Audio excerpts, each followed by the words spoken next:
This is Atomic Shinobi and today I'm going to narrate first part of what if kid Naruto was invited to Hogwarts. If you enjoy this video, please like, share and subscribe to this channel. Now wasting no time, let's start the story.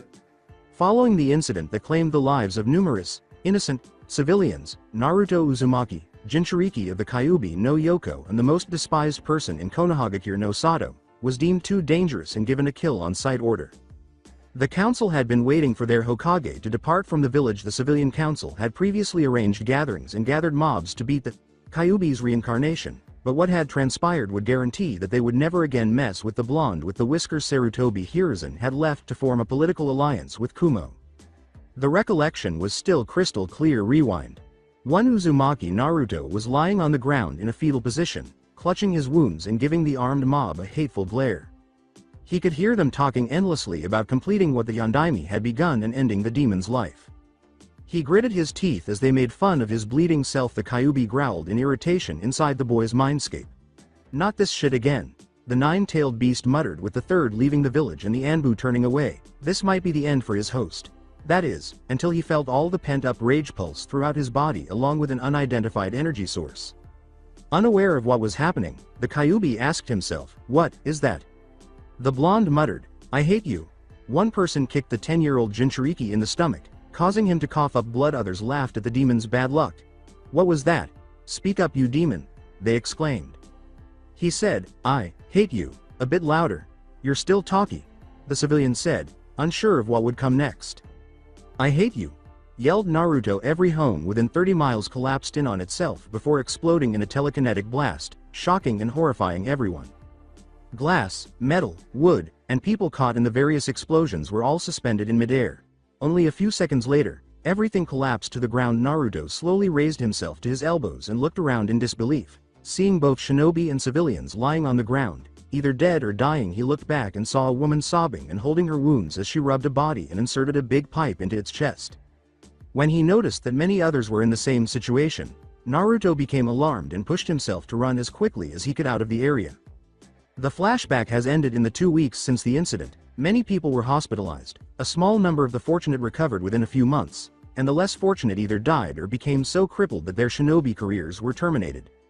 Naruto had made sure to avoid Konoha, or rather the villagers who might have wanted retribution for what had happened, and was currently lying down in a cave in a bed he had made out of several leaves. Hiruzen had just arrived and was horrified by the destruction of his village, which the villagers claimed was caused by Naruto. He knew he should have left Inu, Neko, Karasu, and Tenzo to keep an eye on the blonde while he left, but he had given them orders to find him. He hoped that Naruto would be okay since they had been unable to locate him for 2 weeks. Speaking of Naruto, the sound of flapping wings woke him up while he was tossing and turning in his uncomfortable leaf bed when a large horned owl landed in front of him holding an envelope in its talons. He wiped his eyes with his hands and blinked multiple times. Naruto carefully took the note and opened it while the owl blinked and hooted and raised its talon to signal the blonde to accept it. Witchcraft and Wizardry, Hogwarts School Academic Head, Albus Dumbledore. CHF Warlock, Grand Sork, First Class, Order of Merlin. Greetings, Mr. Uzumaki. We are happy to notify you that Hogwarts School of Witchcraft and Wizardry has accepted you. A list of all required books and equipment is enclosed. September 1st is the start of term. Dumbledore Albus. Headmaster, Wizardry? Naruto asked, cocking his head slightly. Similar to magic? Before flipping to the second page, he pondered. Students in their first year will need 3 sets of simple black work robes. 1 simple black pointed hat for daytime wear. 1 set of safety gloves, dragon hide or comparable. 1 black winter cloak with silver fastenings. Please be aware that name tags should be attached to every student's clothing. Textbooks for courses. A copy of each of the following should be in the possession of every student. Miranda Goshawk's Standard Book of Spells, Grade 1. Bathilda Bagshot, A History of Magic, Adalbert Waffling's Magical Theory. Emmerich Switches, A Beginner's Guide to Transfiguration. Felida Spores, 1000 Magical Herbs and Fungi. Potions and Magical Drafts by Arsenius Jigger. Newt's Commander's Fantastic Beasts and Where to Find Them. Quentin Trimble's book The Dark Forces, A Guide to Self-Protection. As the letter piqued his interest to unthinkable heights, Naruto was gradually forgetting the events of the previous 2 weeks. He turned the page slightly to discover that it continued to the back. Additional equipment: 1 wand, 1 cauldron, standard size 2, pewter. 1 set of crystal or glass files, 1 telescope. One set of brass scales if they so choose. Students are also allowed to bring an animal. It is important to remind parents that first-year students are not permitted to use their own broomstick. Sincerely yours, Dumbledore Albus. After setting the note aside, Naruto turned to face the great horned owl, which cocked its head until it appeared to be upside down. With a sigh, the blonde turned to the note. He could attend a magic school, but he would have to give up his dream of becoming a shinobi before his eyes became sad. He scowled and thought, what has that place ever done for me? All they do is beat me at every chance they get. He had no parents, so there wasn't really anyone there to stop him. Hokage Jiji, Ayame ni, Tsuchiyoji were the names that came to mind. He stood up and made his way to the cave's entrance, where the owl flapped his wings and took off, saying, I'm sorry guys, but I'm going. Wait, I don't even know where this school is, Naruto said to himself in a deadpan as he was ready to leave. With a sigh, he noticed a tiny yellow note inside the envelope he was still holding. What's this? Naruto, I've had time enough to research your country. I've made arrangements for one of the school's gamekeepers to accompany you if you decide to attend Hogwarts. I've sent him to retrieve a second child who, like you, is a wizard, and he will be in Wave Country's harbor in a week. Additionally, remember that you should not disclose your abilities to muggles or non-magic people. Regards, Dumbledore Albus. Naruto took some time to process the information. He was a wizard, just like in the old fairy tales, but he reasoned that it might have been a coincidence. He nodded after reading the note a few more times. To Wave Country, he said, pumping his fist, but then he slumped again in realization. I don't know where Wave Country is either, he said, crying with anime tears. Hoot! Hooray! When he asked, do you know where it is? The blonde turned to see that the owl was still there. The owl then leaned forward and shifted its upper torso up and down in an attempt to nod with a smile on his face. Naruto said, lead the way. And the owl took off, Naruto following. Office of the Hokage. Any sign of him? Inquired the elderly Hokage. A group of Anbu, including Inu, also known as Kakashi Hitaki, Neko, also known as Yuga Uzuki, Karasu, also known as Itachi Uchiha, and Tenzo, also known as Yamato, stood before him. Our apologies, Hokage-sama. We have searched everywhere, the academy, the hospital, the ruins, every square inch of the village, and we couldn't find him, Karasu said as they all shook their heads. If we can't find Naruto by the end of the week, I can only assume the worst, Hiruzen thought, pinching the bridge of his nose in sorrow. In the meantime, on a remote island, a boy with dark brown hair and glasses lay on the chilly ground with a light blanket covering him while using his finger to sketch a birthday cake. When he looked back at his drawn cake, he saw that his guardian's watch had struck midnight and 12 a.m. Well, he told himself, blowing on the dirt to remove the drawn cake. The wooden door suddenly slammed, causing everyone to wake up and retreat. His uncle Vernon came downstairs with a double-barrel shotgun and his wife, Petunia, right behind him, while Harry hid behind the fireplace and his cousin, Dudley, backed away trembling. As the storm outside persisted, the door kept banging against itself until the lock broke and dropped to the ground, allowing the chilly air to enter. A big man's silhouette appeared in the doorway. He entered with an umbrella, glanced at the frightened family, and said, sorry about that, before picking up the door from the floor and putting it back on its frame. The muggle pointed his shotgun and said, I demand that you leave at once, you are breaking and entering. The big man grabbed the gun's choke and literally bent it upward, saying, Vernon Dursley, you great prune. Vernon pulled the trigger and fired up, causing the others to jump. Ya know I haven't seen you or a baby Harry, you're a bit more long than I would have expected, particularly down the middle, the man said, patting Dudley's stomach as he turned and approached him. The dark-haired boy emerged from his hiding place, and Dudley, still shaken, said, I'm not Harry. I am, he said. Well, of course you are, got something for ya. Afraid I might have sat on it at some point, but I would imagine it would taste fine just the same. He reached into his large overcoat and pulled out a white box with a blue cross ribbon wrapped around it. The man proudly said, baked it myself, words and all. As Harry carefully took the box and opened it, Happy Birthday Harry, was written on a pink frosted cake that was slightly squished inside the box. The boy said, thank you, and the man laughed. Not every day your young man turns 11 now, is it? He said as he sat down on the couch. He raised his umbrella, and to everyone's amazement, tiny fireballs shot out and into the fireplace. Before Harry put the cake on the bed and approached the big man, everyone stood in silence. Excuse me, but who are you? The terrified boy asked. Rubius Hagrid, keeper of keys and grounds at Hogwarts. Of course you know all about Hogwarts, he replied. Sorry, no. Harry shook his head. No? Blimey Harry, didn't you ever wonder where your parents learned it all? Hagrid inquired. Harry asked, Learned what? Hagrid laughed and said, "You're a wizard, Harry." The boy's eyes widened. "I'm a what?" Hagrid continued, "A wizard, and a thumpin' good one I wager. Hat's a train up a little." The Dursley just stood motionless in irritation and rage. As he waited for a response, Hagrid shook his head and said, "Well, just Harry, did you ever make anything happen? Anything you couldn't explain when you were angry or scared? I'm sorry, but why, you've made a mistake. I mean, I can't be a WW wizard. I mean, I'm just Harry, just Harry." He nodded as soon as he saw the 11-year-old's expression, got to his feet, took a letter out of his jacket, and handed it to Harry. "To Mr. Potter, we are happy to notify you that Hogwarts School for Witchcraft and Wizardry has accepted you. He will not be going. I tell you, we swore that when we took him in we'd put a stub to all this rubbish," he said aloud as Vernon approached the boy.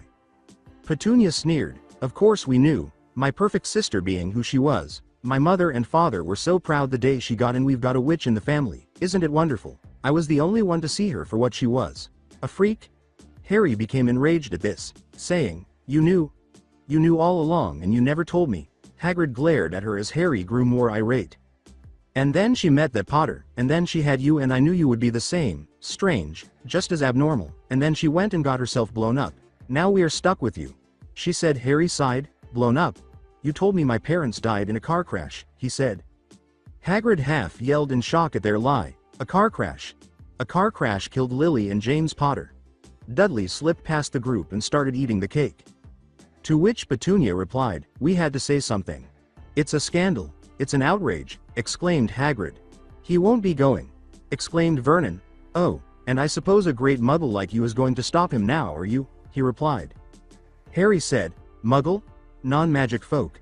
This boy has had his name down ever since he was born. He'll be going to the finest school of witchcraft and wizardry in the world, and he'll be under the finest headmaster that Hogwarts has ever seen, Albus Dumbledore," he proudly said. "I will not pay to have some crackpot old fool teach him magic tricks," Vernon yelled. "Never insult Albus Dumbledore in front of me," Hagrid said, pointing his umbrella at the muggle. However, when he saw Dudley pigging out on Harry's cake, he pointed his umbrella wand at the boy and cast a spell at him. Dudley then grew a pigtail out of his ass, frightening everyone except Harry, who was laughing. "Harry, I appreciate it if you didn't tell anyone at Hogwarts about that. Strictly speaking, I'm not allowed to do magic around muggles," he stated, and Harry agreed. Hagrid took out his pocket watch and said, "Oh, we're a bit behind schedule," before turning to face Harry and saying, "Unless you're planning on staying," as he left. Harry glanced at the terrified family, then picked up his jacket and went after Hagrid. "Nice of you to join me," he said, handing Harry a helmet as the half-giant sat on a motorcycle with a sidecar attached. The boy, who was frightened, sat on the sidecar. Hagrid informed the boy, who was taken aback, "We're going to be making a quick stop, Harry. We're picking up another wizard." "Another wizard?" Hagrid asked, nodding. "Uh-huh, assuming he shows up, that is," the groundskeeper said, revving up the motorbike. "Hang on," he said, as it shot into the air, shocking the 11-year-old. 5 days later, with Naruto, the 10-year-old blonde sat by a riverbed, trying to catch his breath by inhaling and exhaling for 5 days in a row. He ran non-stop with hardly any breaks. He was hungry, and since there were no berry bushes or fruit trees nearby, the horned owl perched on a branch and pecked at its wings in an attempt to clean them. The blonde's stomach growled loudly. He stood up and glanced at the owl, which turned its head and flapped off with the blonde trailing behind. After an hour, Naruto reached a village that might be considered impoverished. He followed the owl until they reached the harbor. As he watched the owl take off into the ocean, Naruto sat down on the sand. The blonde watched the bird retreat before collapsing onto his back and going to sleep.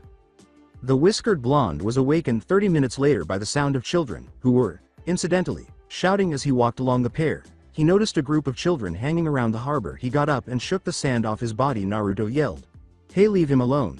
to get the kids' attention after they shocked him by throwing a puppy into the water and about to throw in a child who was 5 years his junior. One said, "And if we don't," Naruto shot back, "then you'll have me to deal with." The group of children then grinned and threw the child. In any case, Naruto rushed over to the group, and the leader gave the order, "Get him!" The blonde jumped in the water as the child sobbed over his broken nose after Naruto worked his way around them and punched the leader in the face. Grabbing the child's shirt and the tiny puppy, Naruto dog paddled underwater and used all of his strength to swim to the surface. Naruto gasped for air in a big splash and clung to one of the pair's support poles. He paused to catch his breath and saw the children fleeing with the child and puppy in his arms. The blonde swam to shore and fell onto his back. A few minutes later, Naruto got back up and left the 5-year-old and his pet on the beach while an older man came over. After 2 days according to the letter, Naruto's escort ought to have arrived by now, but he was patiently waiting by the docks. He had stolen fish from fishermen and roasted them using the ancient rock click method for the last 2 days. He had only taken enough to survive. A loud rattling sound interrupted his thoughts, and when he looked up, he saw a strange machine approaching him. As it got closer, Naruto seized the opportunity to examine the people on board. The driver was a big man with a beard and black hair that covered most of his face, and the other was a young child his age with spectacles. They were both dressed strangely. The motorbike landed on the beach and the large man got off. He waved at him. Naruto assumed this man was his escort. "Hello there, young man. You wouldn't happen to be Uzumaki Naruto now, would you?" he asked. "I am," the blonde responded. "My name is Rubius Hagrid, but you can call me Hagrid. I assume you know what you are?" he asked. Naruto nodded. "Hi. Well, I think I do." Hagrid smiled. "Well, doesn't matter. You're here and that's all that counts. Now climb aboard. The sidecar should fit both of you," he said. "Hi, name's Naruto Uzumaki. What's yours?" Naruto asked the brown-haired boy as he approached him, extending his hand. "Harry Potter," was the boy's response, and they shook hands. Harry moved over, letting the blonde sit next to him. "Did you say your goodbyes to your family?" Hagrid asked. Naruto looked down. "I don't have a family. I'm an orphan," he replied. Hagrid turned to the blonde. "Sorry. It's all right. I'm used to it," he said. Hagrid nodded. "Hold on, you two. We are slightly behind schedule, so I'm going to have to speed up a little," the half-giant stated as the motorcycle ignited and shot off at unthinkable speeds. The two wizards nodded. London. 3 hours later, after 3 hours of nothing but ocean waters, Naruto peered over his side of the car as they flew high above the clouds and arrived at land. "Sugoi!" exclaimed Naruto upon seeing the city in front of him. "It's London!" exclaimed Harry, who was equally astounded, while Hagrid laughed as they flew around. Naruto looked around at the scenery. He'd never seen buildings like the ones there, as well as the cars, the type clothes people wore, etc. "What's the matter, Naruto? You don't have things like these back home?" Harry asked. The blonde shook his head. "Naruto is from a place that's inhabited by ninja. Their technology isn't as advanced as ours yet," Hagrid replied, before they landed in an alleyway. The Leaky Cauldron. Naruto, Harry, and Hagrid walked into the pub, and both first years confusion. Just about everyone had greeted Harry like he was a celebrity. Naruto asked Hagrid what the fuss was about. He told them that it was because of an incident that occurred back when a dark wizard was alive. Hagrid promised he would explain everything, seeing as how both he and Harry have never heard of the wizarding world. "All right, you two in here," Hagrid stated. "An empty room?" Naruto asked in a deadpan tone, raising an eyebrow. "Looks can be deceiving," Hagrid said. Tapping a few bricks with his umbrella, the two wizards gasped as the bricks began to open up and reveal a doorway. "Sugoi, amazing," the two proclaimed. "Well, kids, welcome to Diagon Alley," Hagrid proclaimed, as the door revealed a large area. Many people or wizards filled the streets along with many shops. "Well, you two, do you have your lists?" Hagrid asked, the two pulling out their letters. Hagrid," Harry spoke. "How exactly are we supposed to pay for all this?" "We don't have the money," he said. Hagrid chuckled. "Well, there's your money, at Gringotts, the wizard bank. Ain't no safer place, not one. Well, except for Hogwarts," he said, pointing at the bank. "Don't worry, kid, Dumbledore gave me access to his vault," he said, taking out a key. "Don't worry about your payments," he assured Naruto, who nodded. Naruto placed a hand on Harry's shoulders. "Well then, let's go," he said enthusiastically as he ran towards the bank. Harry smiled and ran after him. Hey, wait, you two. I'm not much of a runner," Hagrid stated, chasing after the two. The Wizarding Bank of Gringotts. The three walked along the entrance hall, Hagrid still slightly winded, while Naruto and Harry looked at the strange creatures that were counting up the gold coins. Hagrid," Naruto asked. "What are they, exactly?" Harry wanting to know as well. "They're goblins. Clever as they come, they aren't exactly the most friendly of beasts. Best stay close, you two," he warned, as they walked up to a goblin writing in a record book with a feather. "Ahem," Hagrid said, getting the goblin's attention. "Mr. Harry Potter will like to make a withdrawal, and Mr. Uzumaki here will be borrowing a bit from Dumbledore," he said, causing the two wizards to become anxious. "Oh, wait a minute, I got it here," Hagrid said, pulling out 2 keys and 2 letters from his pockets. "This here little devil explains the withdraw, and this one," he motioned, with a red stamp that read, "Top Secret, it's about you know what in vault you know which," he said, causing the goblin's eyes. "Very well. Vaults by Gringotts," Hagrid remarked. Didn't think your mom and dad would leave you with nothing now, did ya? Naruto was jealous of Harry because, although he had never met his parents, at least he knew who they were and that they had left him something. The three, along with an employee, rode the cart into the vaults and made a three-way stop at Harry's vault back in Konoha. The villagers would always say that his parents abandoned and never loved him. He really hoped that wasn't the case. The second stop was at Dumbledore's vault. It should be an understatement to say that the vault was literally overflowed with gold. The blonde would make sure to open an account and begin saving whenever he could. But since it wasn't Naruto's, he only took enough for the necessities and a few hundred galleons extra in case he wanted anything else. The third and final room was a mystery to both wizards. Inside the vault was a single yet small wrapped-up item. Hagrid and told the two never to mention the item to anyone. "Well, we got your currency. Now let's start shopping, shall we?" Hagrid said. "Right?" Harry exclaimed. "Hey, you guys mind if I shop by myself?" Naruto asked, surprising the two. "I just want to explore is all," he replied. "No worries, meet us back at the Leaky Cauldron before dark," Hagrid said. Naruto nodded and ran off. "Well, let's go, Harry," he said. The boy nodded and followed the half-giant to their first store. With Naruto, the blonde wizard made his way around the area looking through different store windows, examining what they sold. "Whoa, looky here, it's the new Nimbus 2000. A kid his age said, as several more eyed the broomstick from the window. As he walked down the street, he noticed several girls eyeing him. As he turned to them, they giggled and turned away, leaving him confused. One whispered, "Are those whiskers real?" Another said, "He's adorable." The 10-year-old kept exploring until he came to a store called Madame Malkin's Robes for All Occasions. He hurried inside and was astounded by how many students were there to buy clothes. "Pardon me, may I assist you with something?" Naruto turned to face an elderly woman who was grinning at him. "Hello, I would like to purchase 3 robes," he said. "Is this your first year?" she asked, and he nodded. "All right, then follow me to the dressing room," she said, guiding him to a small, curtained room. She took a long leather strand with numbers on it and said, "Stand straight, arms apart, let's take your measurements." "Okay, let's see here, 4'9" in arm length, 11 inches, foot size, 4. "Alrighty then, sit tight, I will be right back," she said as she entered the back room. The woman returned with 3 pairs of black robes and boots after Naruto patiently waited for her. "Okay then, try one on," she said, passing over a robe, which the blonde accepted and entered the dressing room. "It fits perfectly," Naruto said, revealing his worn robe and boots. He was still wearing the black shirt he had on before traveling to London. "Alright then, tell me what's your name?" she asked. "Naruto," he replied. The woman took out her wand and weaved it, and to his surprise, a needle and thread levitated and started sewing his name into the robes. She pulled out a bag and said, "Let me pack these up for you. Will there be anything else?" The 10-year-old asked, "Do you sell winter cloaks as well?"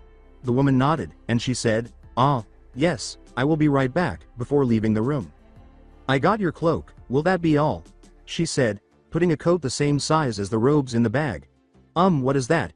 he asked. Pointing at the mannequin head, Naruto took the time to look around the store.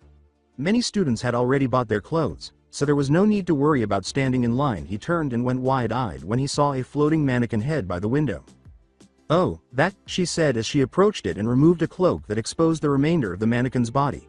"This is an invisibility cloak, we rarely get them in," she said, displaying the dark gray cloak to the boy. Naruto smiled as he carried the bags and cloak to the cashier. "Invisibility," she says, was all he needed to know. "How much?" he asked, startling the woman. "Are you sure? These cloaks are pretty pricey," she said.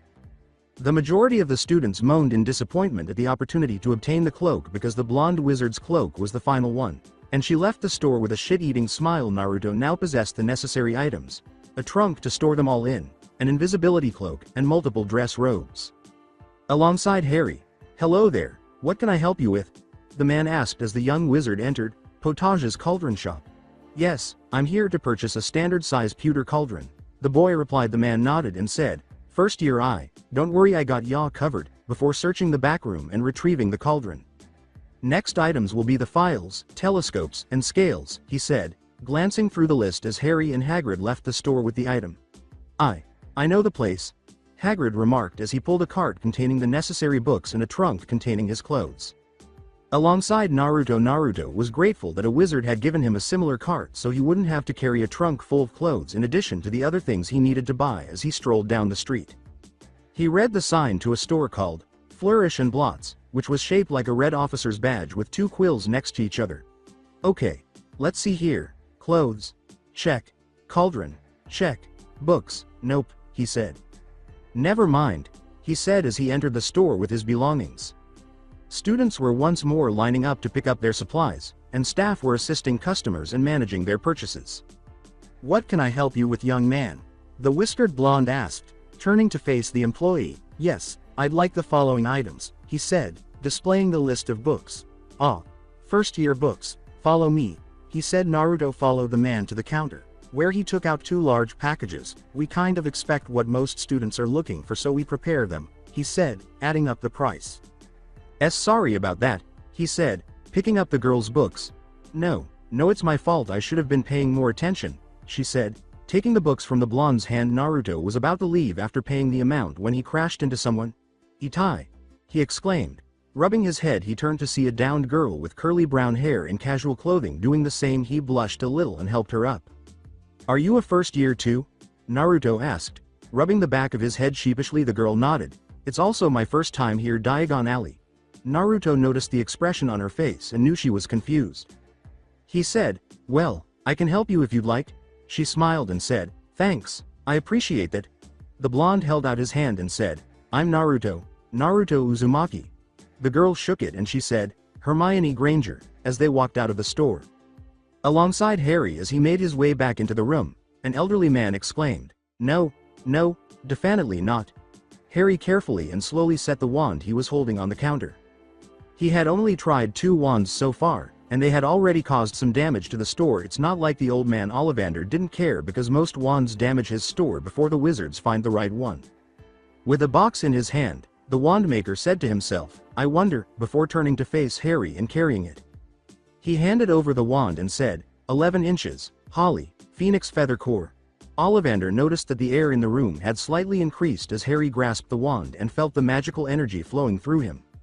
He remarked, Curious, very curious. Harry said, Sorry, but what's curious?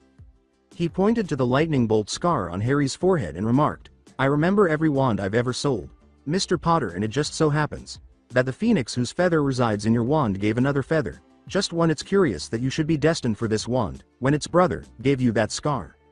As he approached the boy, Ollivander grimaced and said, We do not speak his name. The wand chooses the wizard, Mr. Potter. It's not always clear why, but I think it is clear that we can expect great things from you. The boy's eyes widened in shock. And who owned that wand? He asked. He put the wand in the box and gave it to the boy, saying, And he who must not be named did great things, terrible, but great. After buying the wand and hearing a tap on the window, Harry turned to see Hagrid. Hey, Harry, got you a little something, he said, displaying a caged snowy owl. Harry grinned and walked out of the store. Alongside Naruto, the blonde asked, So are you here by yourself? Hermione shook her head and replied, I'm here with my mom, she went to get my clothes.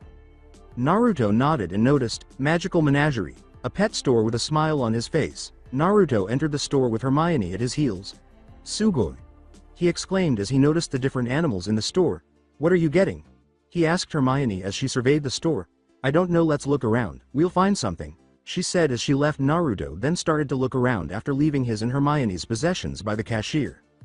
The blonde observed a variety of animals, including dogs, cats, toads, rabbits, fire crabs, spiders, and turtles. As he proceeded through the bird section, he saw toucans, hornbills, hawks, owls, and eagles. The snakes definitely didn't like him because they all flashed their fangs at him. Soon after, he saw a falcon perched on a phony branch. It gave him a close inspection before taking off in his direction, and the blonde noticed the light glimmer on its wings as it flew toward him.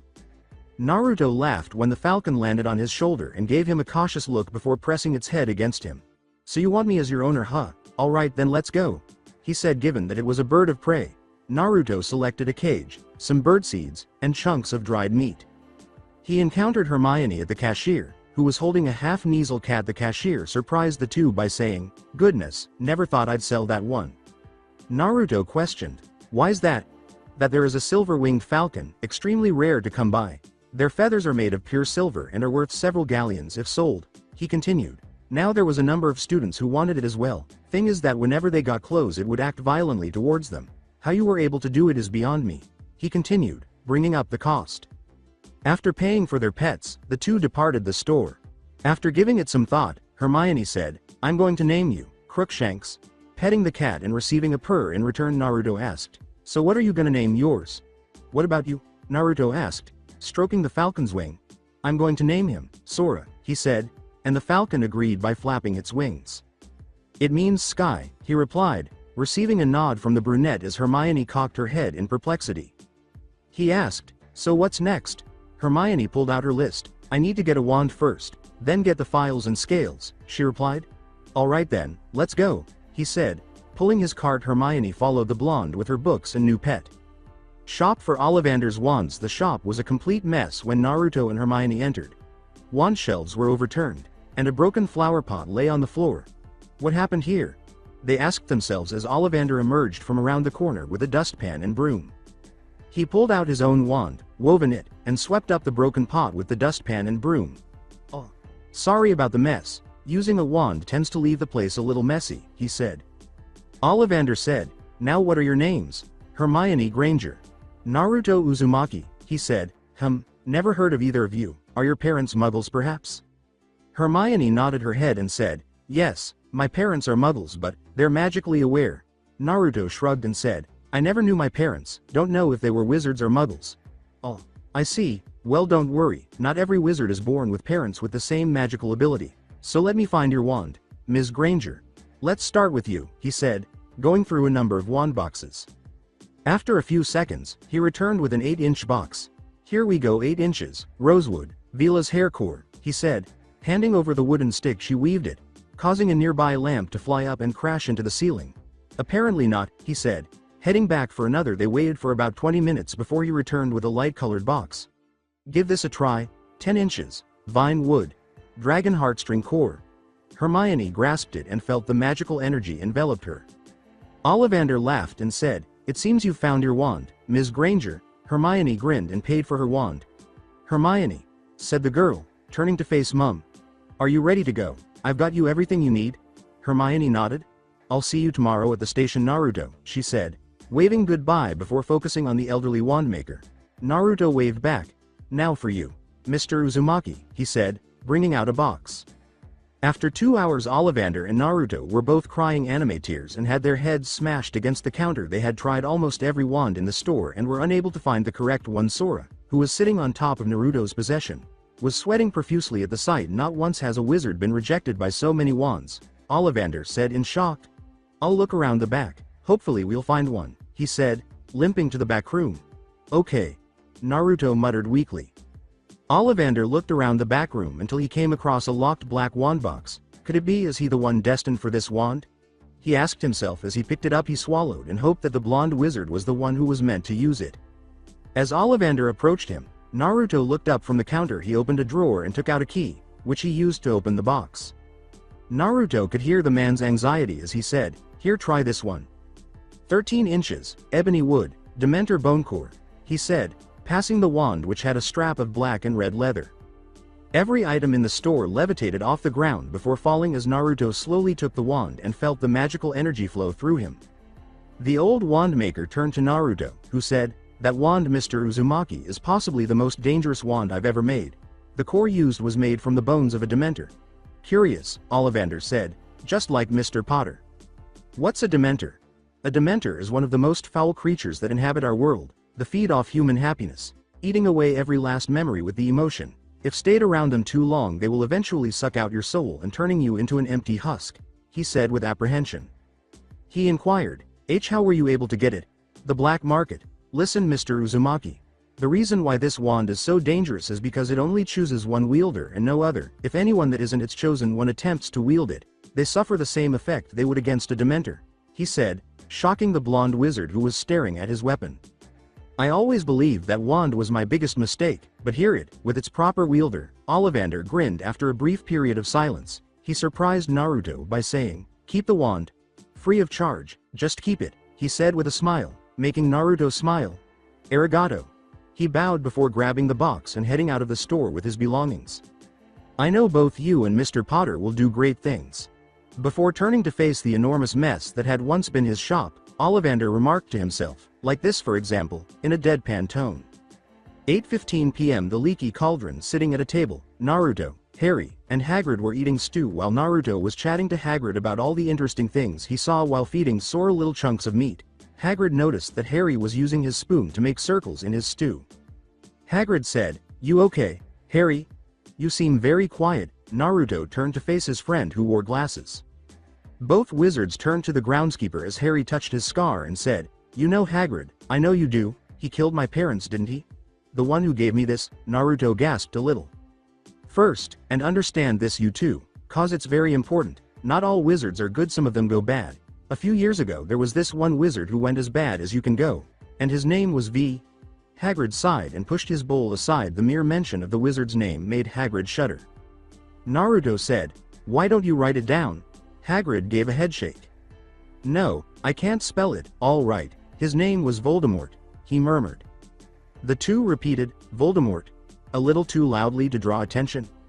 "Shush," Hagrid said, and the two turned to see if anyone else had heard. Fortunately, no one had. It was dark times, you two, dark times. Rewind. A man in a black cloak strolled down a path in the direction of a house and entered it with his wand.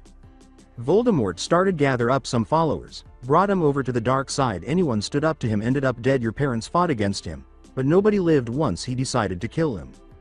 The cloaked man points his wand and says, "Avada Kedavra." A green spell shoots out of it, hitting a woman who screams in agony before dying on the ground.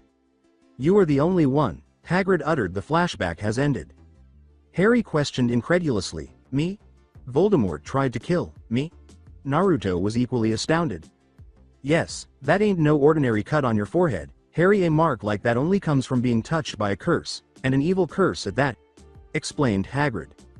Harry inquired, "What happened to Vo? You know who?" "Some say he died. Codswallop in my opinion. Nope, I reckon he's out there still, too tired to go on. But one thing's absolutely certain," Hagrid said, drawing the boy's attention as he peered out the window and into the pitch-black night. Hagrid said, "Something about you stumped him that night. That's why you're famous, Harry. That's why everybody knows your name. You're the boy who lived." Naruto knew why. Harry had survived as a child against one of the world's most powerful wizards, but he couldn't help but wonder why Voldemort would want to kill Harry in the first place. Train station. 7:20 a.m. "Sugoi!" Naruto exclaimed as he gazed at the locomotive with starry eyes. "Come now, Naruto, don't want to be late now, do you?" Hagrid said. The blonde then pushed his cart in the direction of Harry and his cart. When they reached a platform a few minutes later, Hagrid took out his pocket watch and said, "Blimey, is that the time? Sorry, you two, I'm gonna have to leave ya. Dumbledore'll be wanting his. Well, he'll be wanting to see me. Now, your train leaves in 10 minutes. He reached into his pocket and produced 2 golden slips, saying, "Here are your tickets. Stick to 'em. It's very important you two, stick to your ticket." The two were perplexed when Harry glanced at the platform number and said, "Platform 9 3/4. "But Hagrid, there's some mistake. This is platform 9 3/4. There's no such thing." Naruto glanced at his and displayed the same number. When Naruto asked, "Is there?" he discovered that Hagrid had vanished. Harry stopped to ask a man for directions as the two wizards pushed their esteemed carts down the lane between the trains. "Excuse me, sir, can you tell us where we might find platform 9 3/4? He asked, and the train master gave him a look as if he had grown 2 heads. Both wizards sighed as he said, 9 3/4? Think you're being funny, do ya?" and turned to leave. "Hey Harry, look," Naruto said, gesturing to a group of people who shared their cart and belongings. The woman in the group remarked, "It's the same year after year, always packed with muggles, of course." "Muggles?" The two exchanged glances. "Come on, platform 9 3/4 this way." The two exchanged glances before trailing the group. As they turned the corner, they noticed a boy with red hair running toward a brick wall, and to their astonishment, he went straight through it. The woman said, "Fred, you next." "He's not Fred, I am." The one of the twins stated, "Honestly, woman, you call yourself our mother?" Said woman sighed. She gestured for George to leave, saying, "Sorry, George." After positioning himself, the redhead hurried through the wall with the twin in close pursuit. "I'm only joking, I am Fred," he said. Excuse me, could you tell us how to?" Naruto said, gesturing to the wall as he and Harry exchanged glances. The woman said, "How to get to the platform?" "Yes, not to worry, dear, it's Ron's first time to Hogwarts as well." The boy with red hair grinned at them, and Harry blushed when he saw the girl in the group. Naruto took his place and said, Now all you have to do is walk straight into the wall between platform 9 and 10 inches. If you're nervous, it's best to do it at a run. Naruto nodded and turned to face Harry. See you on the other side, he said as he ran through the wall. Good luck, was said by the girl as Harry took his place. Harry blushed again and then ran to the wall. He heard Naruto say, "Oi, Harry, you can open your eyes now." When he opened his eyes, he saw a big 460 steam engine train that was red and black. The two heard the train whistle. Better hurry up, Naruto said as the two hurried aboard the train, but not before leaving their luggage to the employers. Before its wheels started turning, the train whistled, and the students bid their parents farewell as it departed. After 10 minutes, the blonde said, "Never thought I'd be so far away from home." As Naruto and Harry sat in their compartment staring out the window, Harry turned to face him and asked, "What was your home like?" The blonde shook his head, saying, "I was different from the rest. I'm not sure if they knew I was a wizard or if it was for another reason, but for as long as I can remember, my life was filled with nothing but pain. Nearly every day of my life I had to survive." His guardians didn't like him either, so Harry put a hand on his shoulder and said, "Don't worry about it, Naruto, we'll be friends no matter what. When I was 5, they kicked me out of the orphanage. I don't know what I did, they just didn't like me." "Nobody did." Naruto nodded and smiled. "Excuse me, do you mind? Everywhere else is full," the red-headed boy they met at the station said as he opened the door after a few minutes. "No, not at all," Naruto replied, allowing him to sit beside him. "Thanks," he said, and the two nodded. "By the way, I'm Ron Weasley," he said. "Naruto Uzumaki," he said, shaking his hand. The spectacle-wearing wizard who introduced himself as Harry Potter caused Ron to widen his eyes. So it's true, I mean, do you really have the, he mumbled. "The what?" Ron muttered. "The scar." "Oh, yeah," Harry said, lifting his hair bangs to show the scar from the lightning bolt. Staring, Ron said, "Wicked." After a few minutes of conversation, a little candy cart was rolled up. The woman said, "Anything off the trolley, dears?" Ron pulled a half-mushed sandwich out of his jacket and said, "No thanks, I'm all set." Naruto and Harry gave him a little deadpan look before pulling several galleons from their pockets. Harry declared, "We'll take the lot." Ron stammered, "Whoa," at how much they had. As time went on, the three kept discussing what they anticipated from Hogwarts. Ron, who is an expert in food, described the types of sweets they were consuming, and Scabbers, his rat, had a chocolate box over his head. "They mean every flavor. There's chocolate and peppermint, and there's also spinach, liver, and tripe." George swore he got a bogey-flavored one once, Ron said as Naruto opened a small box containing multicolored jelly beans. "Bertie Bott's every flavor beans?"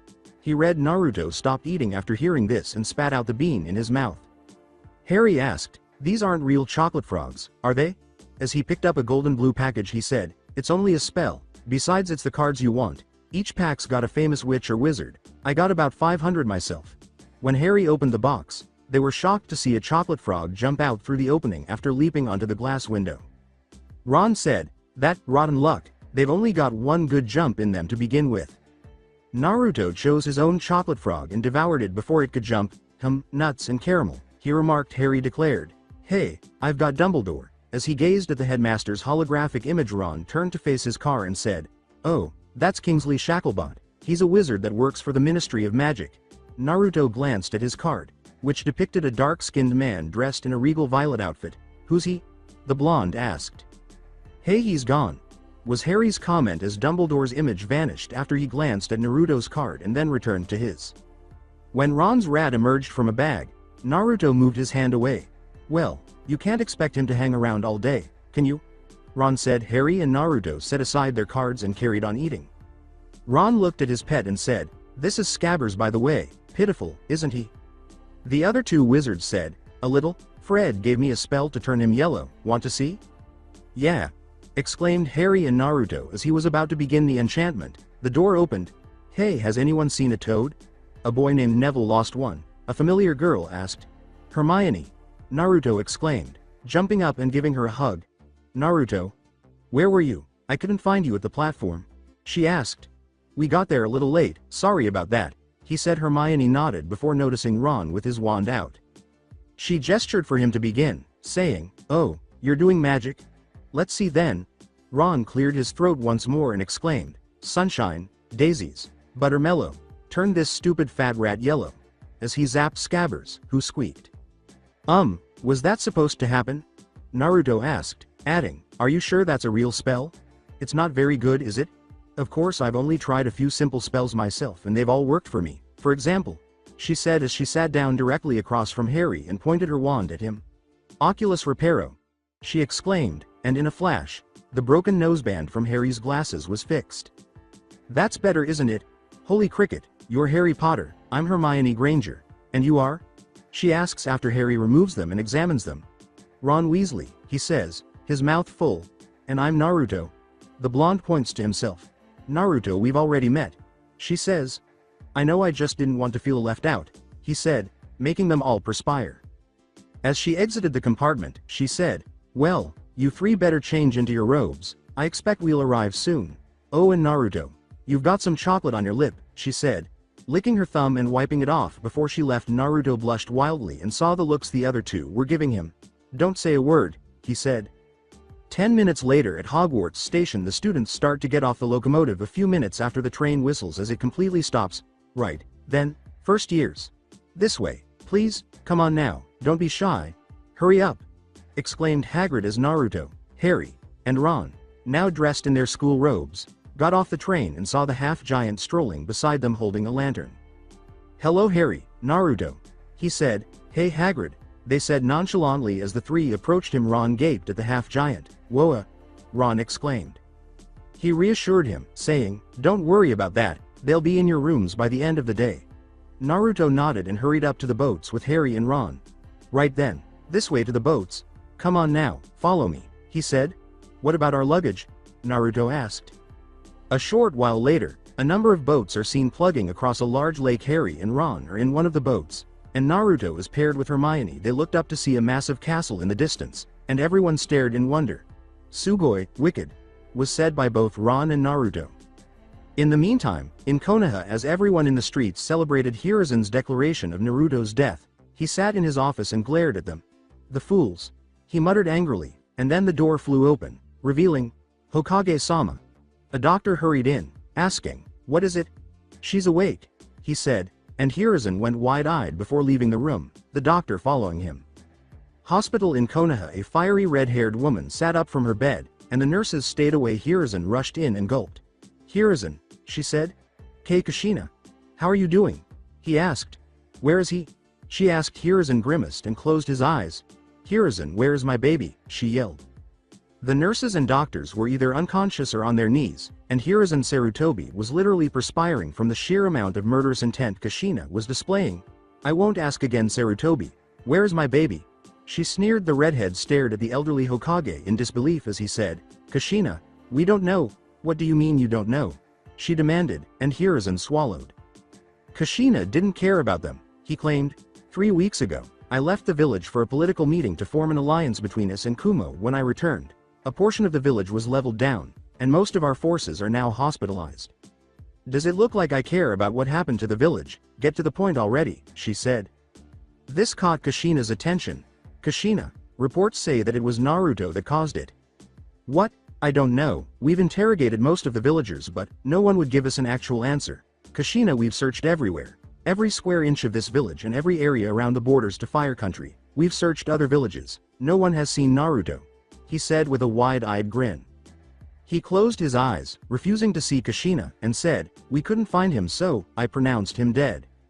The redhead was furious, and after a few quiet moments, Hiruzen mustered the strength to open his eyes. He witnessed Kushina sobbing silently as she said, "My Sochi." She tried to contain her tears but was unsuccessful. With regret, Hiruzen said, "I'm sorry. Hiruzen, tell me, how does the village treat my Sochi?" Kushina asked, sobbing for a few more seconds before wiping her tears away. Hiruzen audibly gulped and gave the order for one of the nurses to get Naruto's medical history. Kushina gritted her teeth as he said, "Kushina, I'm already certain that you already know the answer to that question." The red-haired woman flipped through the pages of the rather full folder the nurse brought back a few moments later, her rage growing to unthinkable proportions. The nurses were rendered unconscious. Hiruzen was on his knees from the strain of the escalating killing intent, and all of the other shinobi and civilians who were celebrating were on the ground, gasping for air. "Hiruzen, how long till I get out?" she inquired, without making a demand. "Kushina, don't do anything you'll regret," he uttered while remaining on his knees. She growled, "I know I won't regret what I'm about to do to you for allowing those monsters to harm my Sochi." Hiruzen swallowed and said, "Doctor," to the now barely conscious doctor. He stutteringly said, "Oh, 1 month minimum." 8 p.m. at Hogwarts. Professor McGonagall, an older teacher, stopped Naruto, Harry, Ron, Hermione, and the other students as they ran upstairs. She smiled as she observed them. She said, "Welcome to Hogwarts. Now in a few moments you will pass through these doors and join your classmates, but before you can take your seats you must be sorted into your houses." Naruto and his group exchanged glances before focusing on the instructor. "They are Gryffindor, Ravenclaw, Hufflepuff, and Slytherin. Now while you are here, your house will be like your family. Your victories will earn you house points. Any rule breaking and you will lose points at the end of the year. The house with the most points is awarded the House Cup," she explained. Naruto grasped the idea. It's similar to the academy, but unlike back in Konoha, if he makes a mistake, he brings down the entire team, so it appears he will need to cut back on his practical jokes. Just behind Ron and Harry, a terrified-looking boy sees his toad by the teacher's feet and dashes forward, calling out, "Trevor!" As he picks up his pet, McGonagall looks down at him with a raised eyebrow and says, "Sorry," as he backs away. "The sorting ceremony will begin momentarily," McGonagall said with a shake of her head before turning to leave. Naruto used this opportunity to address the group, saying, "I hope we're all in the same house." Harry added, "I do hope so as well, but there's no telling where we'll end up," to which Ron and Hermione agreed at that moment. A boy with blonde hair and a sleek back spoke up. The students heard him say, "It's true then, what they're saying on the train. Harry Potter has come to Hogwarts," and started whispering to each other. He pointed to the 2 other boys by his side and said, "This is Crabbe and Goyle," before scowling at Ron's laughter, "And I'm Draco Malfoy. Think my name is funny, do you? No need to ask yours. Red hair and a hand-me-down robe. You must be a Weasley. Well, soon find that some wizarding families are better than others. Potter, don't want to go making friends with the wrong sort. I can help you," he said with a hand out. "I think I can tell who the wrong sort is for myself, thanks." Harry scowled in response to Naruto, Ron, and Hermione's glare at the slick-backed blonde Draco gave him a glare in return. And then McGonagall reappears and slaps him on the shoulder with a rolled-up piece of paper with a final scowl. Draco withdraws to his group. "We are ready for you now," McGonagall says to each student as the doors open and the professor ushers them all into Great Hall. As Naruto and his group surveyed the area, they were astounded to see that each revered house had 4 long tables with numerous students already seated, floating candles, and a roof that seemed to be the night sky. As Harry put it, "Look at the ceiling. I read about it in Hogwarts. A history, but it's not real, it's just bewitched to look like the night sky," Hermione clarified. "All right, will you please wait along here," McGonagall said. Gesturing for the students to stop, she said, "Now, Professor Dumbledore would like to say a few words before we begin," and then she stepped aside. "I have a few start-of-term notices I wish to announce," said an elderly man wearing a maroon robe, glasses, and a long white or gray beard as he rose from his chair. "Has asked me to remind you that the 3rd floor corridor on the right-hand side is out of bounds to everyone who does not wish to die a most painful death. Thank you," he said, gesturing to a scruffy old man with a red-eyed cat. "First-year students, please take note that the Dark Forest is strictly forbidden to all students, including our caretaker, Mr. Filch." He then sat down. The blonde thought, how could he say that so casually? Naruto and his group were a little startled. "When I call your name, you will come forth. I shall place the sorting hat over your head and you will be sorted into your houses," McGonagall said as she opened the rather lengthy scroll while returning to the group with a stool, a scroll, and an unusual wizard's hat. "Hermione Granger," she exclaimed. "Okay, relax," she told herself, surprised that she would be the first person on the list. "Mental that one, I'm telling you," Ron said. Naruto gave him a light shoulder punch, and Ron rubbed his shoulder. "What?" Perplexed by the blonde's behavior, he inquired. When McGonagall puts the hat on Hermione's head while she sits on the stool, they are shocked to hear it say, "Ah, right then, right, okay, Gryffindor." Every house started applauding for the new Gryffindor member as it yelled, and Hermione grinned and leapt off the stool before walking to her esteemed house and taking a seat. "Draco Malfoy," McGonagall yelled with a "do not want" expression on his frayed hat. Draco strolls up to the stool with pride. "Slytherin." Before it could be put on his head, it yelled, and the students cheered as the boy approached and took a seat with his housemates. "Susan Bones," the senior instructor yelled while the sorting hat was making its decision. A small red-haired girl approached with trepidation. Harry noticed a pale, black-haired teacher staring at him, and his scar started to hurt. What is it, Harry?" he asked, placing a hand on his scar. Both Naruto and Ron narrowed their eyes before focusing on the sorting. "Nothing, it's nothing, I'm fine," the boy said, shaking off the emotion. I know, Hufflepuff. Let's see, the hat declared. Everyone cheered as the girl walked to her respected house. Ron Weasley. McGonagall called out. The redhead gulped and walks up to the stool. He turned to his friends. Naruto gave him a thumbs up and Harry a short nod. "Ah, another Weasley. I know just where to put you," he said, making the redhead more nervous than he was. "Gryffindor," it shouted. Ron sighs in relief, as everyone cheered as Ron took a seat next to Hermione. Naruto Uzumaki. The elder teacher called out after taking a deep breath. Naruto said to Harry. "Well, this is it. Wish me luck." Harry nodded, and the blonde approached the stool and sat down. McGonagall put the hat on his head and said, "Oh, what is this? I feel something foul within you. I could easily place you in Slytherin, you know." Naruto's eyes widened. What does he mean by that? He wondered. However, that isn't really, you know, is it? I see, pain and sorrow, bravery, a fine trait, a will that burns like flames, he said. Naruto kept his cool as the hat made its choice. Decisions, I think, Gryffindor, it declared. Naruto sighed in relief that he wasn't placed with that slick blonde, but was still unnerved by what the hat had said about him. Naruto got up from the stool as the houses cheered and applauded. He took a seat between Ron and Hermione. Harry Potter, McGonagall called out. The room went silent as Harry walked up to the stool. The professor places the hat on his head. Difficult, very difficult. Plenty of courage, I see. Not a bad mind either, that's talent. Oh yes, and a thirst to prove yourself. But where to put you? The hat asked itself. Harry closed his eyes. Not Slytherin, not Slytherin, he whispered. Not Slytherin, eh? Are you sure? You could be great. You know it's all in your head, and Slytherin will help you on your way to greatness. There's no doubt about that, no? It inquired. Not Slytherin anything but Slytherin. Harry kept whispering. The hat smiled and said, "Well, if you're sure, better be Gryffindor," it said. "I get to be with my friends," and Harry grinned as everyone applauded. The 11-year-old got off the stool and walked over to the table, where he sat down next to Ron. 45 minutes of sorting later, McGonagall dings her cup with a fork. "Your attention please," she said as she stood from her seat. Dumbledore rose from his own seat. "Let the feast begin," he stated. Foods of all kinds magically appeared on the tables, surprising the newcomers as the students started to eat. The halls were filled with wonder and conversation. Hermione asked, "Hey Naruto, what did the hat mean when he said you had something inside you?" Harry and Ron both looked up from their meals. "I knew we'd be in the same house," Naruto said as he ate a chunk of turkey leg, and Ron nodded in agreement as he crammed his face in. "I don't know, and I don't think I want to," said Naruto, who sat quietly and shook his head. After giving the blonde a sad smile and patting his shoulder, Harry turned to face the teacher he had seen earlier and said, "Say Percy, who's that teacher speaking to Professor Quirrell?" he inquired. "Oh, that's Professor Snape, head of the Slytherin house," Percy said, turning to face the teachers. "What does he teach?"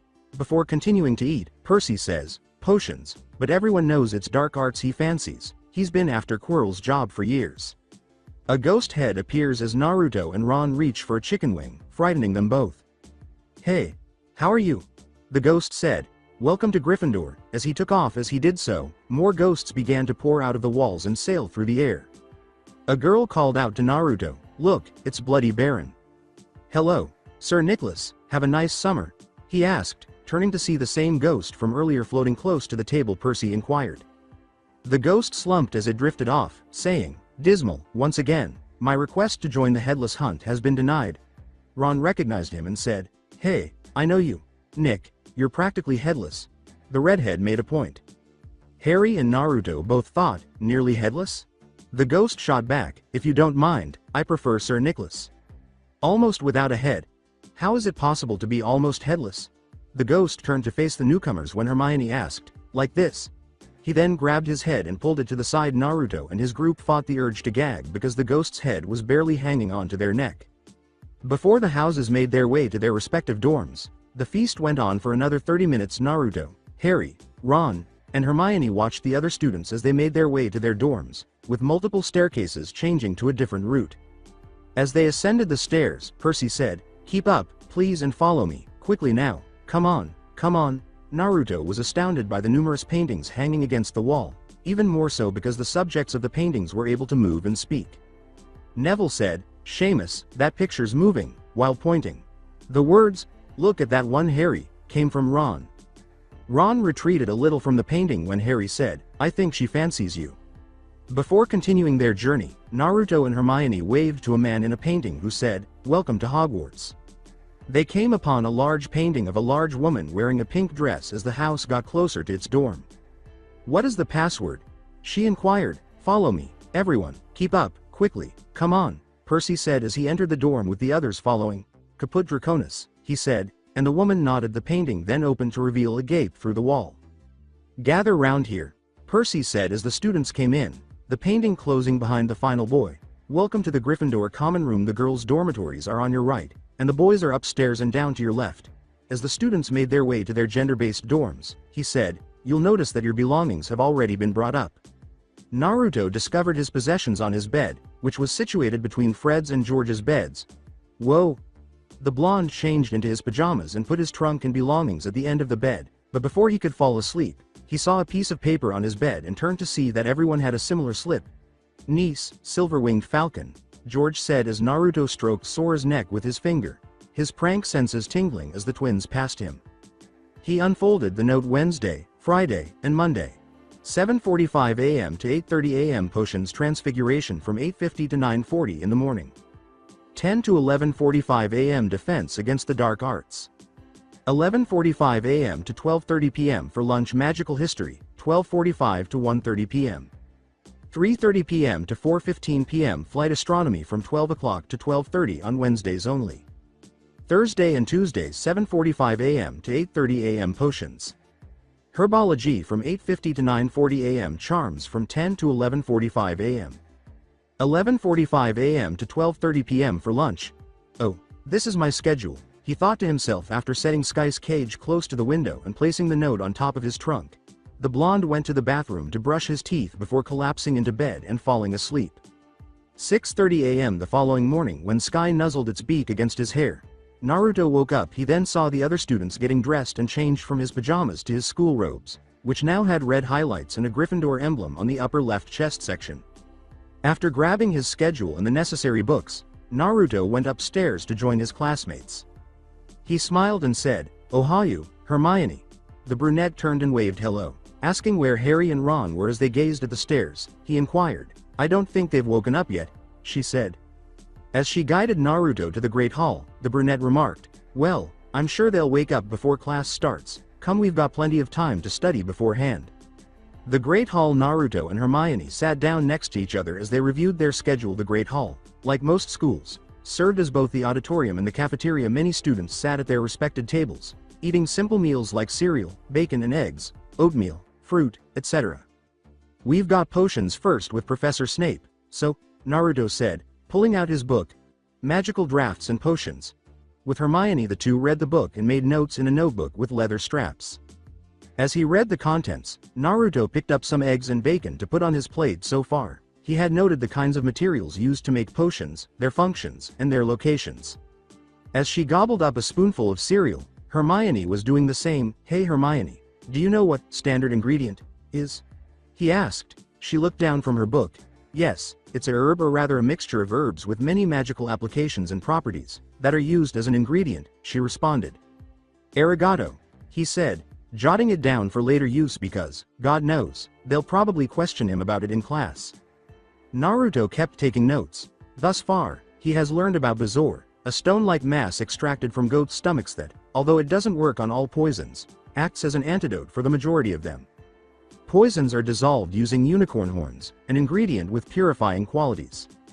Mistletoe berries, which were used for antidotes, though the berries themselves non-toxic. The plant, however, is extremely poisonous and are known to cause intense stomach pains, diarrhea, low pulse, visual disturbances, and convulsion, if eaten. The most disturbing ingredient Naruto studied was a plant called mandrake. It was a plant with a root that took shape of a human baby which screams loudly when unearthed. What made Naruto nervous was the fact that he had to work with these plants the following year in herbology. According to the book, a young mandrake would only render a person unconscious for a few hours, but an adult mandrake can kill anyone who hears it scream. He made notes about the plant's characteristics, including that it belonged to the nightshade family, that it was used in medicine as a sedative and pain reliever, and that an overdose could be lethal. Before their first class started, Naruto and Hermione carried on for a few more minutes. Class of Potions. When Professor Snape, The potions instructor gave a summary of the lessons the students would be learning during the first 10 minutes of class. Naruto could tell by the tone of his voice that he was either bored, exhausted, or uninterested in the material. He also noticed that Ron and Harry were not present, either because they were late or still asleep. Perhaps it was because he recalled Percy's statement from yesterday in the Great Hall that he wanted to teach the defense against the dark arts course. He picked up his own book, which was a little thicker than a student's, and said, "Everyone, take out your books and turn to page 15. We will begin our lesson." Naruto jotted down notes on a number of ingredients that were being explained as well as recipes. "Mr. Uzumaki." Blonde put down his quill and turned to face the teacher. "Would you mind telling the class what shrivelfig is used for?" he asked in his typical tone. Nodded. "It's a magical plant that was originated in Abyssinia. When skinned, the liquid inside is used as an ingredient for both shrinking solution and the elixir to induce," he responded. Naruto grinned at the compliment. You replied rather quickly. "Good work," he said.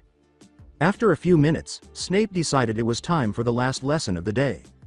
As the other students followed suit, Naruto pushed Hermione, who nodded and grinned, and said, "Everyone, join with a partner and wait at a station until further instruction. For today's final lesson, you will be brewing a cure for Boyle's potion. You and your partner are to be finished with an approving cure by the end of the class for a passing grade. You will find the ingredients in the cupboards and drawers by your stations. The recipe is in your book on page 18. Best of luck to all of you," he said as the pupils started to work. "Okay, so we'll be needing 6 snake fangs, 4 horned slugs, and 2 porcupine quills," Naruto remarked as he pulled out the ingredients from the drawer and filled the cauldron with water while Hermione lit the fire on the Bunsen burner. The two then turned to page 18. Both the witch and the wizard took a mortar and started using a pestle to grind 3 snake teeth into fine powder. "So Naruto," Hermione said, attracting the attention of her housemate. "Tell me about yourself," she said, and the blonde wizard shrugged. He surprised the brunette by saying, "Nothing much to tell actually. I found out I was a wizard just 3 weeks ago." She recalled him telling her that he was an orphan at Ollivander's wand shop, so of course he didn't have parents to teach him magic, but what shocked her was that, like Harry, he had discovered his wizarding abilities a little late. He said, "Back home, well, I guess I shouldn't really call it that, not everybody liked me." This saddened Hermione because most muggles thought wizards were freaks. Hermione gasped when he said, "I don't know what I did to offend them. They just beat me whenever they get the chance to. I was treated like an animal more than a human being. Do you know why?" she said. "They say I was a cursed child. Maybe they all knew I was a wizard." Naruto sighs, "I don't know," he shook his head. Hermione touched his shoulder and said, "Don't worry Naruto, you've got me, Harry, and Ron. We're a family now." Naruto looked at her and then grinned, saying, "Arigato, Hermione-chan." The brunette blushed a little and asked, "What does that mean?" she inquired. Naruto blushed this time, saying sheepishly, "Well, it's like an honorific. In general, chan is used for babies, cute animals, young children, and girls, whereas kun is used for boys." "Is that accurate?" After saying this with a contemplative look, she returned to smashing the fangs, and Naruto followed suit. Hermione crushed them into a fine powder, then took a measuring cup from one of the cabinets and added 4 measures of the crushed fangs to the water, which was now heated to a slightly boiling point. After reading the instructions, Naruto increased the temperature for 10 seconds to 250. "Next step, wave your wand," he read, glancing at Hermione, who nodded and turned down the heat. Naruto pulled out his wand and quickly waved a light violet gleam through the now boiling water. He flipped an hourglass and said, "Well, that should do for the next 45 minutes. Hermione gazed into the boiling pink liquid and said, "I think it's coming along nicely." Naruto nodded in agreement. Boom. The explosion startled everyone in the room, and they turned to see Neville's face and robes covered in soot, his hair blown back, and smoke escaping from his body and the cauldron. "Mister, I think you were supposed to remove the cauldron before adding the quills, Longbottom," Snape said, passing the boy a rag. The boy and his companion looked away sorrowfully, saying, Sorry," they said. As he turned to leave, Snape said, "There is still time left, though I would prefer it not happen again." Not wanting to be blown up too, Naruto and Hermione exchanged glances before turning to their books. "Oh, you were supposed to remove the cauldron," he said. "Better make a quick note on that," Hermione wrote in her notebook. "Hey Hermione-chan, do we just add in the horned slugs or do we have to do something with them?" Naruto asked, glancing at the recipe. "They must be stewed before they can be used as an ingredient, though there should be some with the rest of the ingredients," the blonde inquired. After searching the cupboard for 40 minutes, The blonde wizard discovered a jar containing stewed slugs. Then they added the slugs, which caused the liquid to change from pink to turquoise. They turned off the Bunsen burner and carefully took the cauldron off the heated stand. Porcupine quills, Hermione said, backing away cautiously and letting the sharp animal fur fall into the potion. Okay, stir clockwise 5 times and wave your wand, Naruto said, moving slightly as Hermione pulled out her wand and waved it. A tiny cloud of smoke emerged from the cauldron before it cleared, leaving only the steaming hot potion. I think that's it, he said, nodding to the witch. Professor Snape, Hermione yelled. The teacher approached the two and said, Ms. Granger, do you have anything? I think we're done with our potion, she replied. Snape nodded and looked at the liquid. A few minutes later, he said, it is acceptable, which made both of them smile. Being the first to complete 5 points for Gryffindor, he said idly as he left. Gosh! Hermione grinned at the blonde's excitement, and Naruto grinned with a fist pump. Before the students left the classroom, Neville said, for tonight's assignment, you are to single-handedly brew 1 infusion of wormwood. A few minutes later, more students started finishing their potions, including Neville and his partner, who were just finishing up. Class of Transfiguration. While writing down the class assignment, Naruto sat next to Hermione once more. He quickly searched the book for the recipe, tore out the paper, and slipped it between the pages for later. As the class calmed down, McGonagall, the instructor, arrived. As the pupils glanced at one another, she said, Good morning, class, and welcome to Transfiguration class. My name is Minerva McGonagall, and I'll be your professor for your following years here at Hogwarts. Before class began, McGonagall quickly gave her an overview of the material. Transfiguration was divided into 4 courses: Transformation, Vanishment, Conjuration, and Untransfiguration. As first-year students, they were to begin with Course 1. As directed, the class pulled out A Beginner's Guide to Transfiguration books and started reading and taking notes on the lecture. Naruto quickly jotted down notes on everything because, even for a beginner, Transfiguration was fairly complicated. Naruto watched in wonder as his teacher transformed into a tabby cat. As McGonagall began to explain transformation by showing them an animagus. After 20 minutes, the blonde went back to his page and resumed studying his notes, until the doors opened and Naruto and Hermione turned to see Harry and Ron entering and searching for the teacher. Phew, amazing. Can you imagine the look on old McGonagall's face if we were late? Ron sighed with relief. He questioned Harry. The two wizards were stunned when McGonagall leapt off her desk and transformed back into her human form as soon as he finished speaking. Ron remarked, That was bloody brilliant. Thank you for that assessment, Mr. Weasley. Maybe if I were to transfigure Mr. Potter and yourself into a pocket watch, maybe one of you would be on time, she replied. Harry explained, We got lost. The older witch shook her head. Maybe a map, then? The boys nodded and moved in the direction of any available seat after she said, I trust you don't need one to find your seats. As the lecture went on, Harry and Ron took seats 2 behind Naruto and Hermione. What did we miss? Harry said. A class? Hermione was shocked, saying that the boys would have arrived at class on time and knew where to go if they had risen earlier. When McGonagall started to explain the principles of the animagus spell, Naruto was very eager to learn it because he believed it to be the best disguise when he wasn't wearing his invisibility cloak. Calm down, guys. I wrote the notes down. I'll let you borrow him, and we're on page 10, Naruto whispered, and the two boys nodded and turned to the page. McGonagall assigned the task of turning a match into a needle toward the end of the lesson. Protection from the Dark Arts course. A shy man in a black robe and violet head wrap approached the class and said, GG, good day class. I am Professor Quirrell. Naruto sighed as he sat at his desk. He was in a different class from his friends, but he was somewhat relieved that the DADA was a core class, meaning he would be learning some spells. Naruto shook his head at the man's explanation. Instead, he opened his book, The Dark Forces, a guide to self-protection. To get a head start a few minutes later, Quirrell began the lecture by explaining the hags, which are savage, humanoid creatures that resemble fairy tale witches. They're old, ugly, and have warts on their faces. They eat raw liver and young children. Naruto took the lecture seriously and noted in his notebook that the hags are proficient in ancient earth magic and have been given the status of being by the Ministry of Magic. The lecture went on to demonstrate how to protect oneself from the creature. After 20 minutes of the creature analogy, Naruto smiled and said, All right students, I believe it's time we learn a few spells.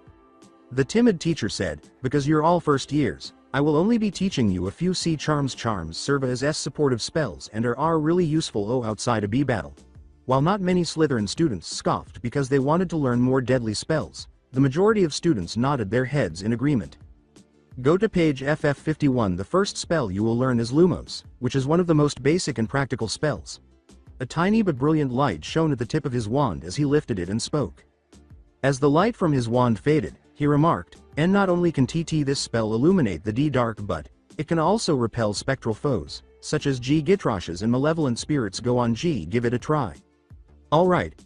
Let's do this, Naruto said as he watched his classmates weave their wands and repeat the incantation. Several students had their wands shine a little before dying down. Naruto looked at the page as he pulled out his wand because both the pronunciation and the hand movement had to be perfect for the spell to work. Lumos, he exclaimed, waving his wand in a loop. Quirrell continued to explain various spells to the students, such as Nox, a charm that was the opposite of Lumos and extinguished the light, while a tiny light shone at the tip of his wand for a few seconds before dying down. The students practiced until the majority could hold it for at least a minute. Periculum was a flare-like charm that released red sparks into the air that resembled fireworks. Verdilius, the third and last charm taught, was a close-range offense spell that lit the tip of the wand like a green sprinkler. Naruto struggled to learn the spell, primarily because he mispronounced the charm. Come on, Vermilius. To everyone's and his own surprise, the tip of his wand glistened red as he spoke. As the pupils started to leave the room, Quirrell glanced at his pocket watch and said, "Attention, students, tonight, I would like you all to study today's topic. There will be a quiz tomorrow, so study hard and keep practicing those spells." Excuse me, Mr. Uzumaki, could you please stay for just a moment?" he inquired. Perplexed, Naruto turned to face the teacher and asked, "Did I do something wrong, Professor?" He said, "Oh, on the contrary, Mr. Uzumaki, that spell you used just so happened to be a much more advanced version of Verdilius." Quirrell shook his head and answered, Really?" he stammered. After grabbing an old book, he said, "Yes, USC. Unlike Verdilius, the one you performed can be directed towards a target. Here, give it a try." Naruto nervously gulped and pointed his wand, saying, "V Vermilius." As he spoke, red sparks erupted from his wand and scorched the book. "Keep practicing, Mr. Uzumaki," Quirrell said with a small laugh. Naruto nodded and walked out of the classroom carrying his books and honing his Lumos charm. Lunch. Ron and Harry sat across from them, copying notes from Naruto's notebook, while Hermione pulled out her wand and tried to turn a match into a needle. Naruto sat next to Hermione and tried to use the Verdilius charm, even though Hermione had helped him pronounce it correctly and even perform the right hand wave. A few minutes later, Harry saw a boy with brown hair pointing his wand at a cup as the wizards took a break and picked up some fruit and sandwiches from the table. The boy looked at his drink and said, "Eye of rabbit, harp of string hum, turn this water into rum," before shaking his head. "What is Seamus attempting to do with that water glass?" Harry inquired. "Turn it into rum. Actually managed a weak tea yesterday, before," Ron commented until Zapoof. As the cup burst in Seamus's face, they turned to watch him cough up smoke while some of the students made fun of him. In less than a minute, a flock of owls began to glide into the hall through the rafters as the four shook their heads and carried on with their work. Ron remarked, "Mail's here," as the owls started delivering packages to the pupils. When Harry sees the newspaper Ron sets aside, he asks, "May I have this?" He asks, Ron nods. "Thanks," he said as he starts reading the daily news. Naruto and Hermione watch as Neville unwraps a gift. It was a crystal clear ball with gold ring around it. "Hey, look! There's a remembrall for Neville," Seamus notes. "What actions do they take?" Naruto inquired. Hermione says, "I've heard about those. When the smoke turns red, it means you've forgotten something," and the smoke instantly changed from white to red. Before he tried to recall what he had forgotten, Neville remarked, "The only problem is that I can't remember what I've forgotten." "Hey everyone, someone broke into Gringotts," Harry said. "Listen. Thought to be the work of dark witches or wizards unknown. Gringotts Goblins acknowledges the breach but insists that nothing was taken." Naruto, Hermione, and Ron gathered around the lightning-frightened wizard. In fact, earlier that day, the aforementioned vault, number 713, had been emptied, Harry said aloud. 713? That's the vault you, Hagrid, and I visited, right? Harry nodded in response to Naruto's question. Before continuing to read the article, the four exchanged glances. Magic classes past. The instructor of the class was a ghost named Cuthbert Binns. According to Hogwarts folklore, he simply got up from his chair in the staffing room one morning and left his body behind. Naruto sat in the classroom taking notes on the lecture, and Hermione, who was more knowledgeable about the subject, gave him some pointers on important material. This made Naruto suppress his laughter. Like any history class, the lectures focused on memorable dates, names, and events that occurred in the wizarding world. This piqued Naruto's interest as he learned about magical history prior to the 20th century. Traveling in first class, Madame Hooch, a woman with short spiky hair and hawk yellow eyes, moves down the line as the Gryffindor and Slytherin students line up in 2 rows with brooms by their sides, more precisely, on the ground. She said, "Good afternoon, class." In response, the class said, "Good afternoon, Madame Hooch." "What are you waiting for? Welcome to your first flying lesson," she said. "Everyone, step up to the left side of your broomstick." The pupils followed her instructions. "Say, up." While placing your right hand over the broom, she gave the order. "Get up." The class repeated. Harry's broom shoots up to his hand on his first try. "Up." Naruto says as his broom shoots up on his second try. Hermione stares at the two before she continued. Several students were still trying as their brooms barely levitate off the ground. "Up." Draco grinned smugly at Harry and Naruto as he spoke, his broom flying into his hand.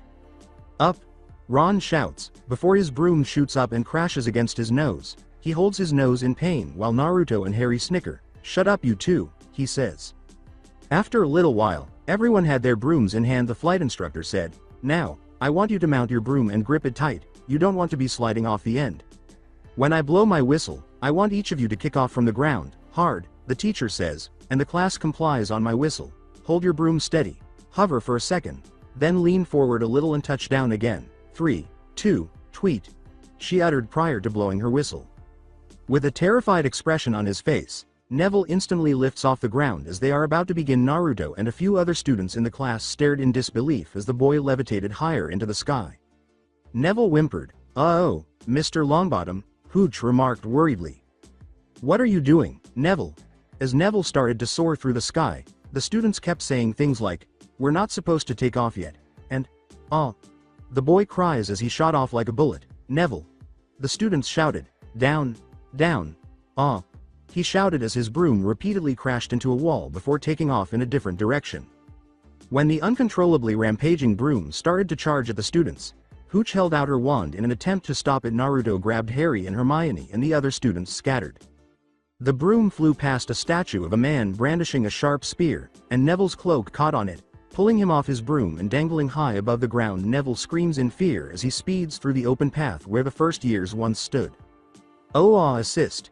The students panicked as he begs before his cloak tears and falls, but Neville managed to grab a torch before he hit the ground, but he still slipped out and fell. "Everyone move aside." As she hurried over to Neville's fallen self, the flight instructor said. As she helps Neville sit up, she says, "Come on, get up. Is he okay?" A girl inquired worriedly. Neville screams in agony as he sits up. "Oh, oh, oh, oh dear, it's a broken wrist. TCH, TCH, TCH, good boy, come on, get up," she says, assisting the boy. Malfoy snickers and looks at the boy's wound before spotting something on the floor. He reaches down and retrieves Neville's remembrall. "Please remember to stay grounded as I transport Mr. Longbottom to the hospital wing." As she and Neville headed to the hospital wing, she threatened, "If I see a single broom in the air, the one riding it will find themselves out of Hogwarts before they can say, Quidditch." "Did you see his face?" snickers Draco. A few Slytherin students laughed with him as he said, "Maybe if the fat lump had given this a squeeze, he'd remember to fall on his fat ass." As the Gryffindor group scowled at them, Harry glared and approached him, demanding, "Give it here, Malfoy." "No, I think I'll leave it somewhere for Longbottom to find," Draco said, humming a little as he tossed the ball up and down. The slick-back blonde then hopped on his broom and took to the skies, saying, "How about up on the roof?" As he soared higher into the sky. "What's the matter, Potter? A little out of your grasp?" he mocked. "Harry, no, you heard what Madame Hooch said. Besides, you don't even know how to fly," she says, but Harry reluctantly boarded and took off, muttering, Idiot."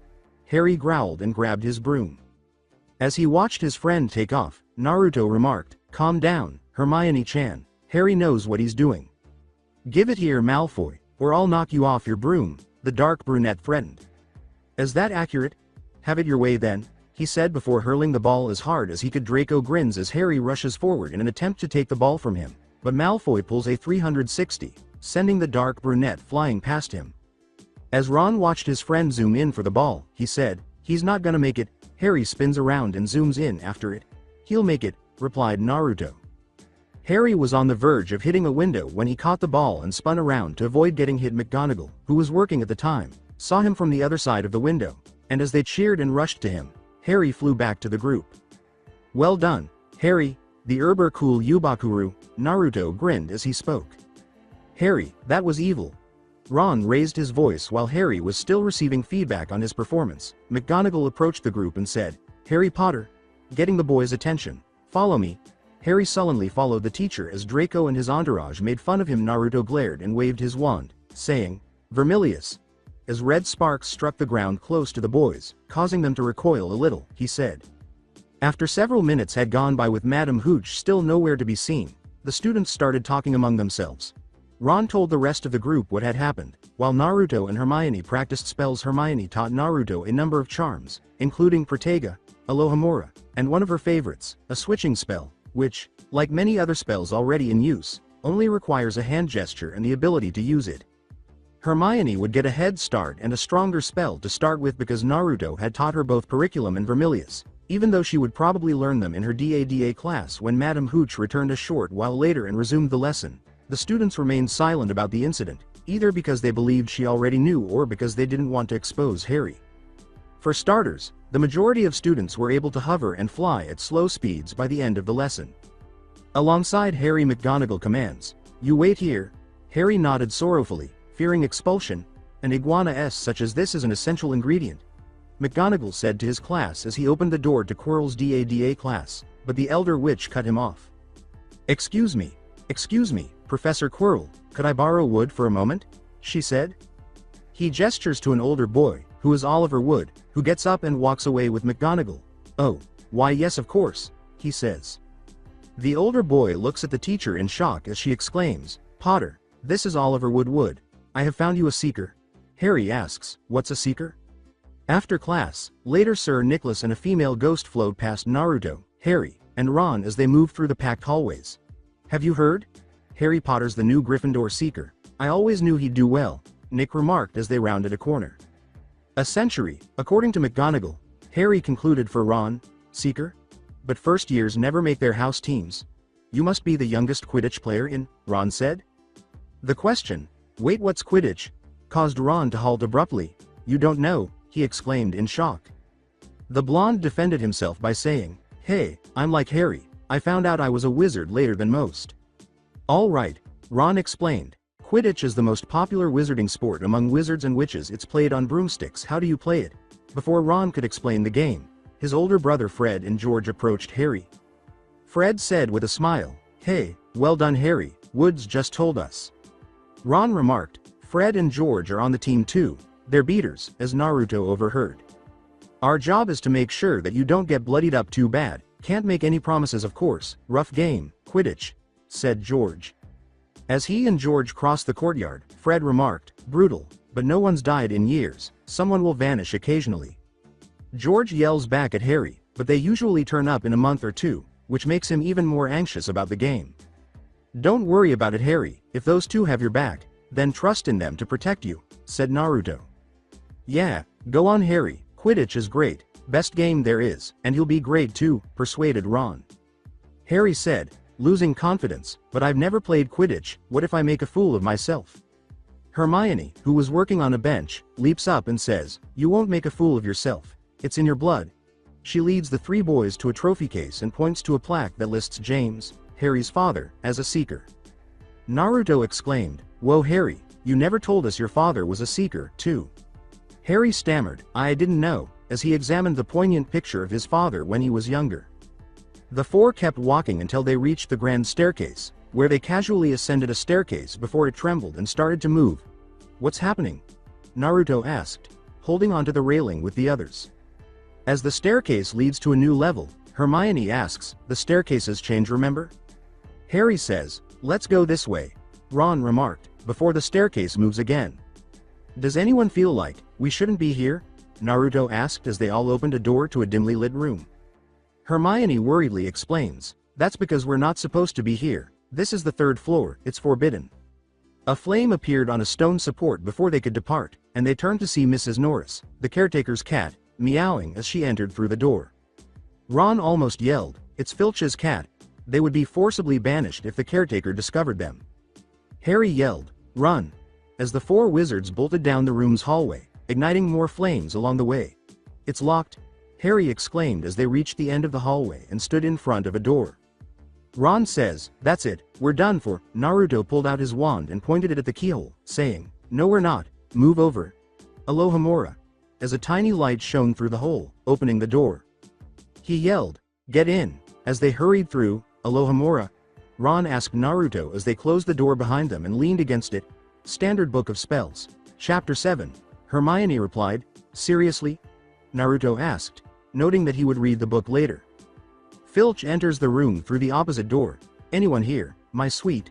He asks his cat, who merely meows at him. Filch looks around and finds no one, so he says, "Come on," and leaves the room with his cat. Filch is gone. Hermione reassured the four wizards, who had their ears pressed against the door. Ron expressed his opinion by saying, "Probably thinks this door is locked." Harry declared, "It was locked." Harry, Ron, and Hermione turned to stand with the blonde, and Naruto says, "And for good reason." A huge three-headed dog was sleeping in front of them before it stopped. They heard a harp playing inside the room. The dog started to wake up, saw the four, and growled. They screamed, "Ah!" as they hurried from the third floor, closing the door behind them. The common room of Gryffindor. What do they think they're doing? Keeping a thing like that locked up in a school, Ron said, a little shaken by the experience, as the four leaned against the wall on their knees in an attempt to catch their breath. Naruto questioned, "You didn't see it?" "See what?" inquired Harry. "What was it standing on?" Hermione was asked. "I wasn't looking at its feet. I was a bit more preoccupied with its head, or maybe you didn't notice. There were three." Ron was about to scream. Naruto remarked, "Guys, it was standing on a trapdoor." The brunette witch said, "It's guarding something, so it wasn't an accident." Harry questioned, "Guarding something?" "That's right. Now if you don't mind, I'm going to bed before the three of you come up with another clever idea to get us killed or worse, expelled," she exclaims as she enters her dorm and closes the door.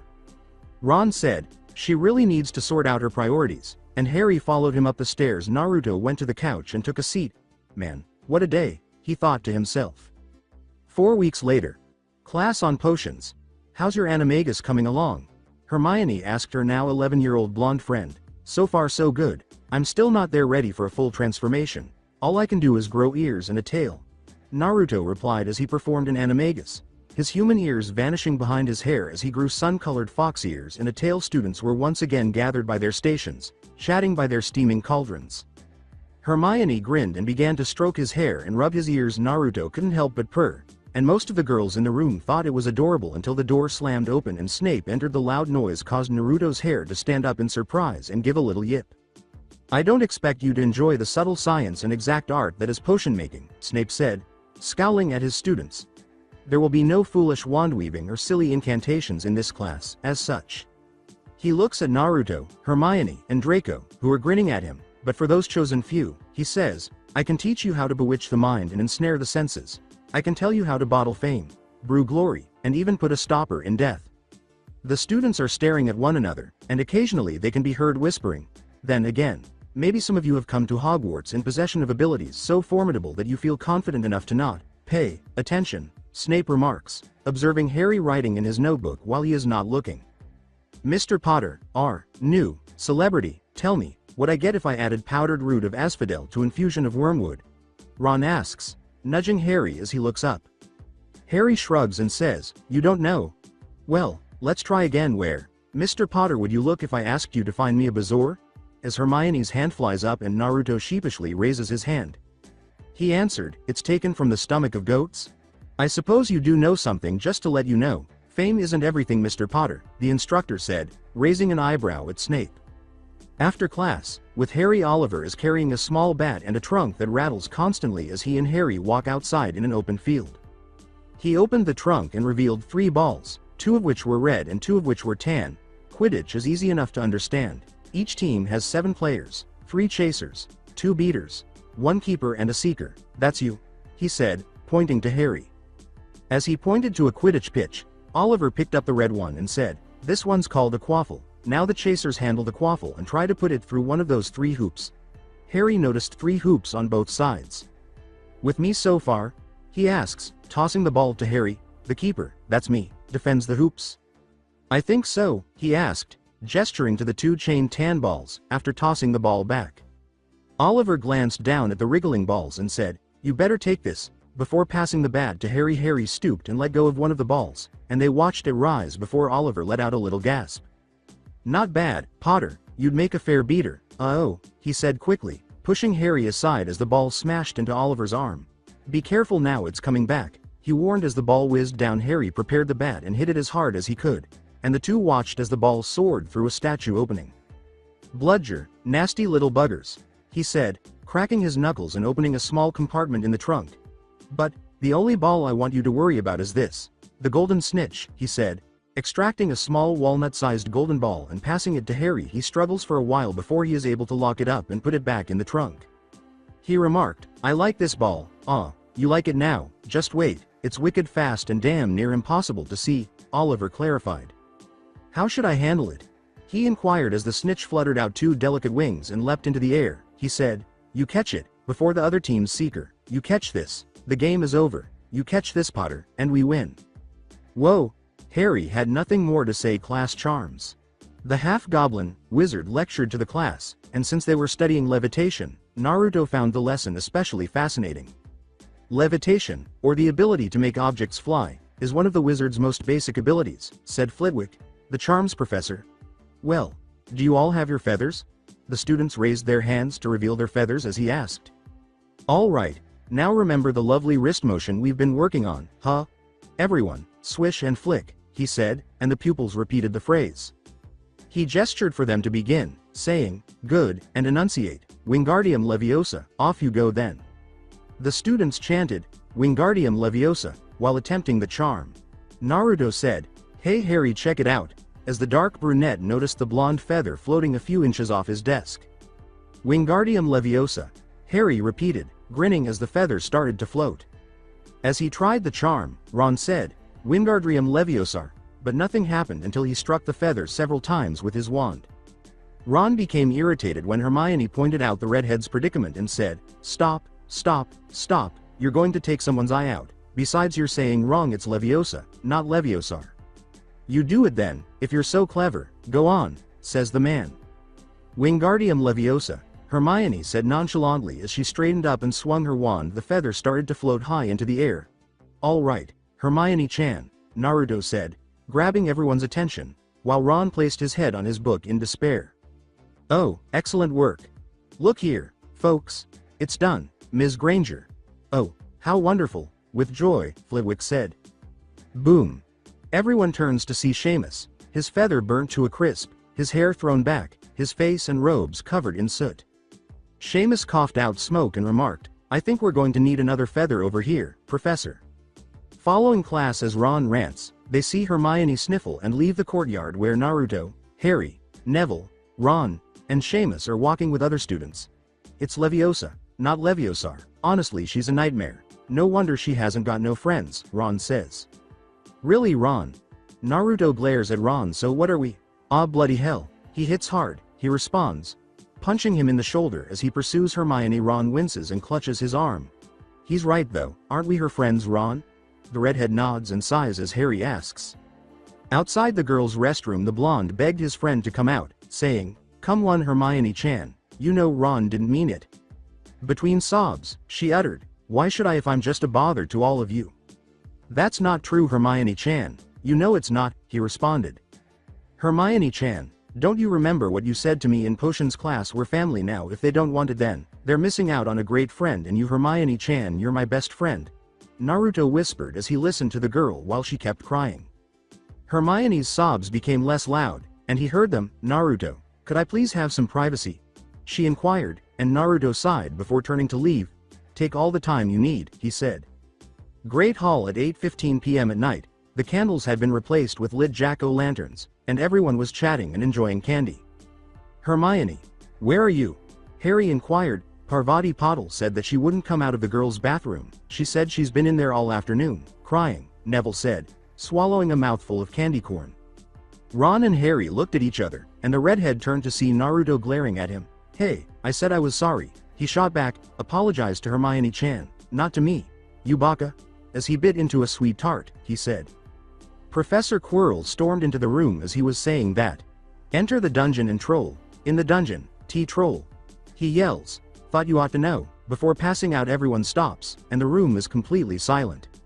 A moment of silence. Dumbledore rose from his chair as they began to panic, saying, silence.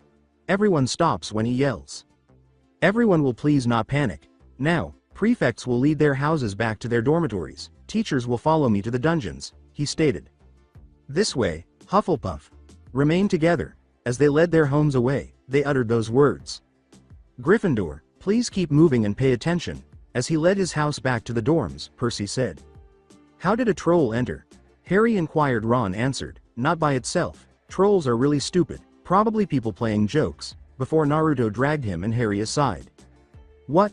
He asked. Hermione Chan is still out there, guys, and she has no idea. After exchanging glances, Harry and Ron nodded and took off with the blonde.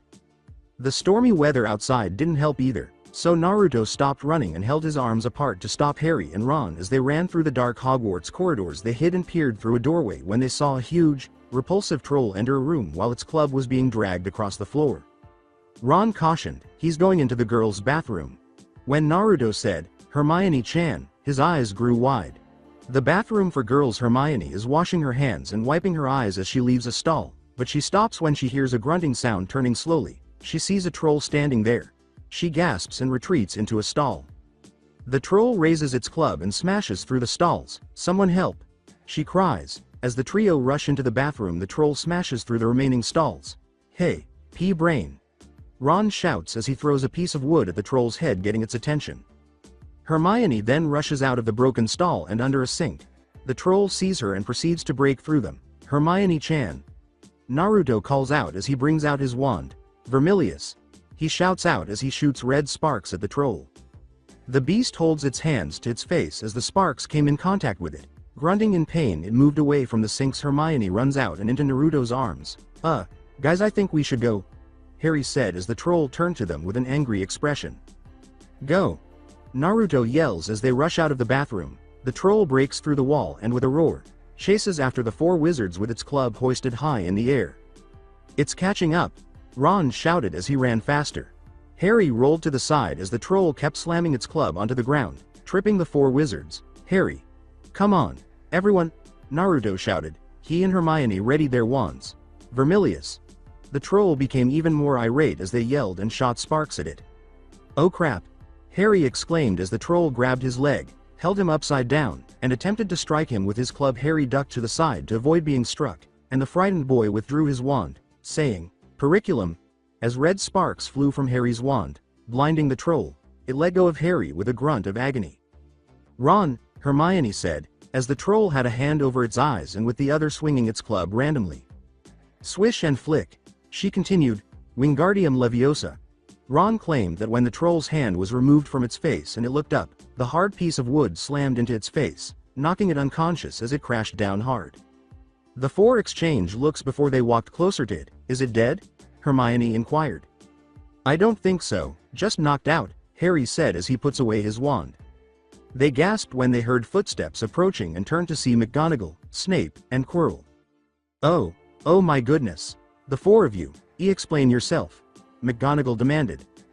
Harry and Ron started babbling. Well, you see, it went like, it's my fault, Professor McGonagall. Hermione stepped in.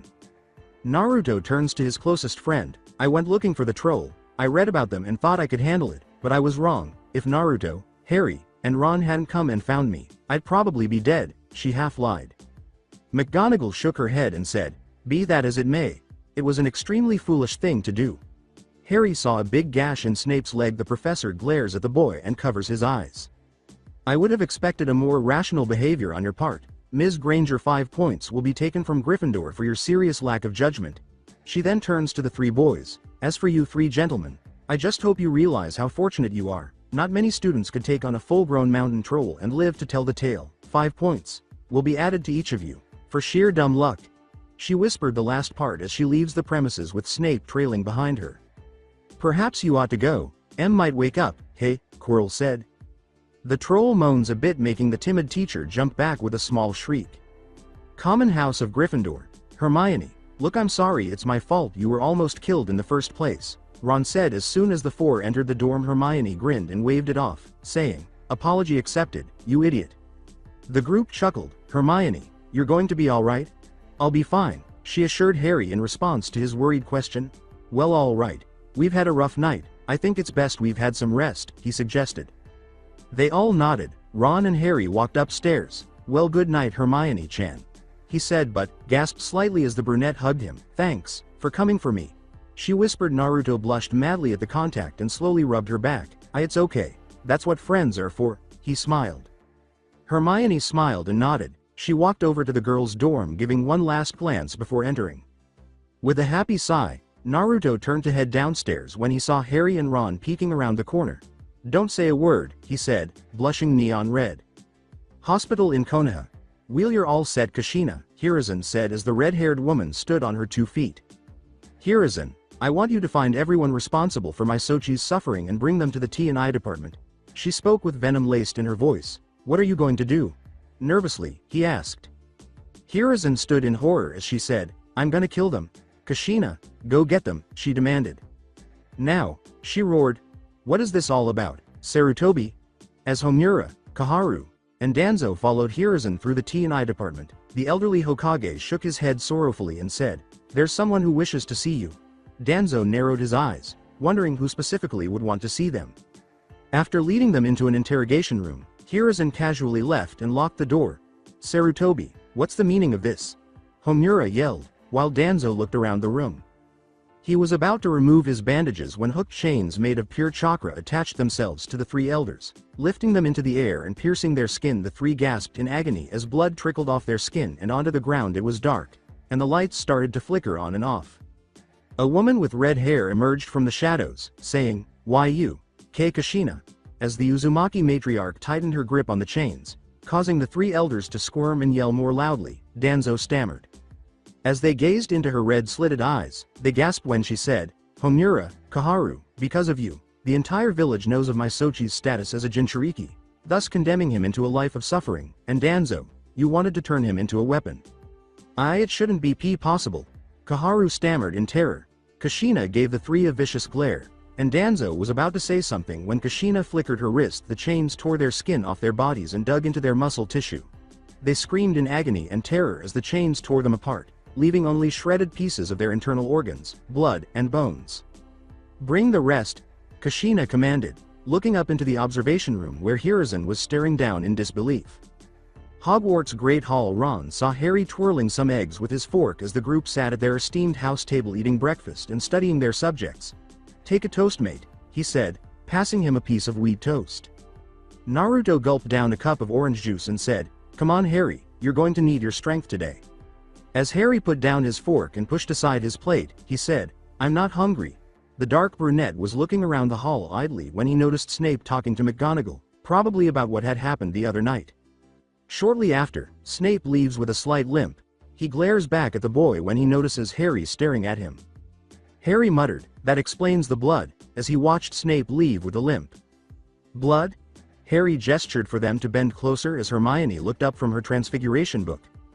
Harry whispered into the group, Listen, last night, I'm guessing Snape let the troll in as a diversion so he could try and get past the 3-headed dog. He must have been bitten, that's why he's limping. However, why would he wish to approach it at all? Naruto inquired. That day we were at Gringotts, Hagrid took something out of one of the vaults. He said it was Hogwarts business, very secret, Harry said, pausing to reflect after recalling the Daily Prophet article. Hermione said, So you're saying, as she started to put the pieces together. Before the 4 of them were interrupted by the sound of flapping wings, Harry remarked, That's what the dog's guarding, that's what Snape wants. They turned to see Hedwig and Sora flying towards them with packages. Mails early, Ron remarked as the 2 predatory birds approached. As they dropped them beneath their masters, Hedwig carried a much larger package than the sky. Thanks, Sora, Naruto said as the Flacken took off with Hedwig. Harry and his package caught the attention of Hermione, Ron, and Naruto. What do you think it is? Harry shrugged in response to Hermione's question, saying, I don't know, I've never received mail before. They all happily agreed when Naruto said, Well, let's not beat around the bush, let's open it. It's a broomstick. They exclaimed as they started to open it. Harry uttered a startled cry. That's the Nimbus 2000, Harry, and it's not just any broomstick. But who could have? Harry asked, wondering who was kind enough to get him it, while Ron said, equally shocked. He soon noticed Hedwig caressing the bird's feathers on McGonagall's arm. She smiled at the lightning-scared boy, who nodded in return. What did Naruto get from you? Hermione inquired.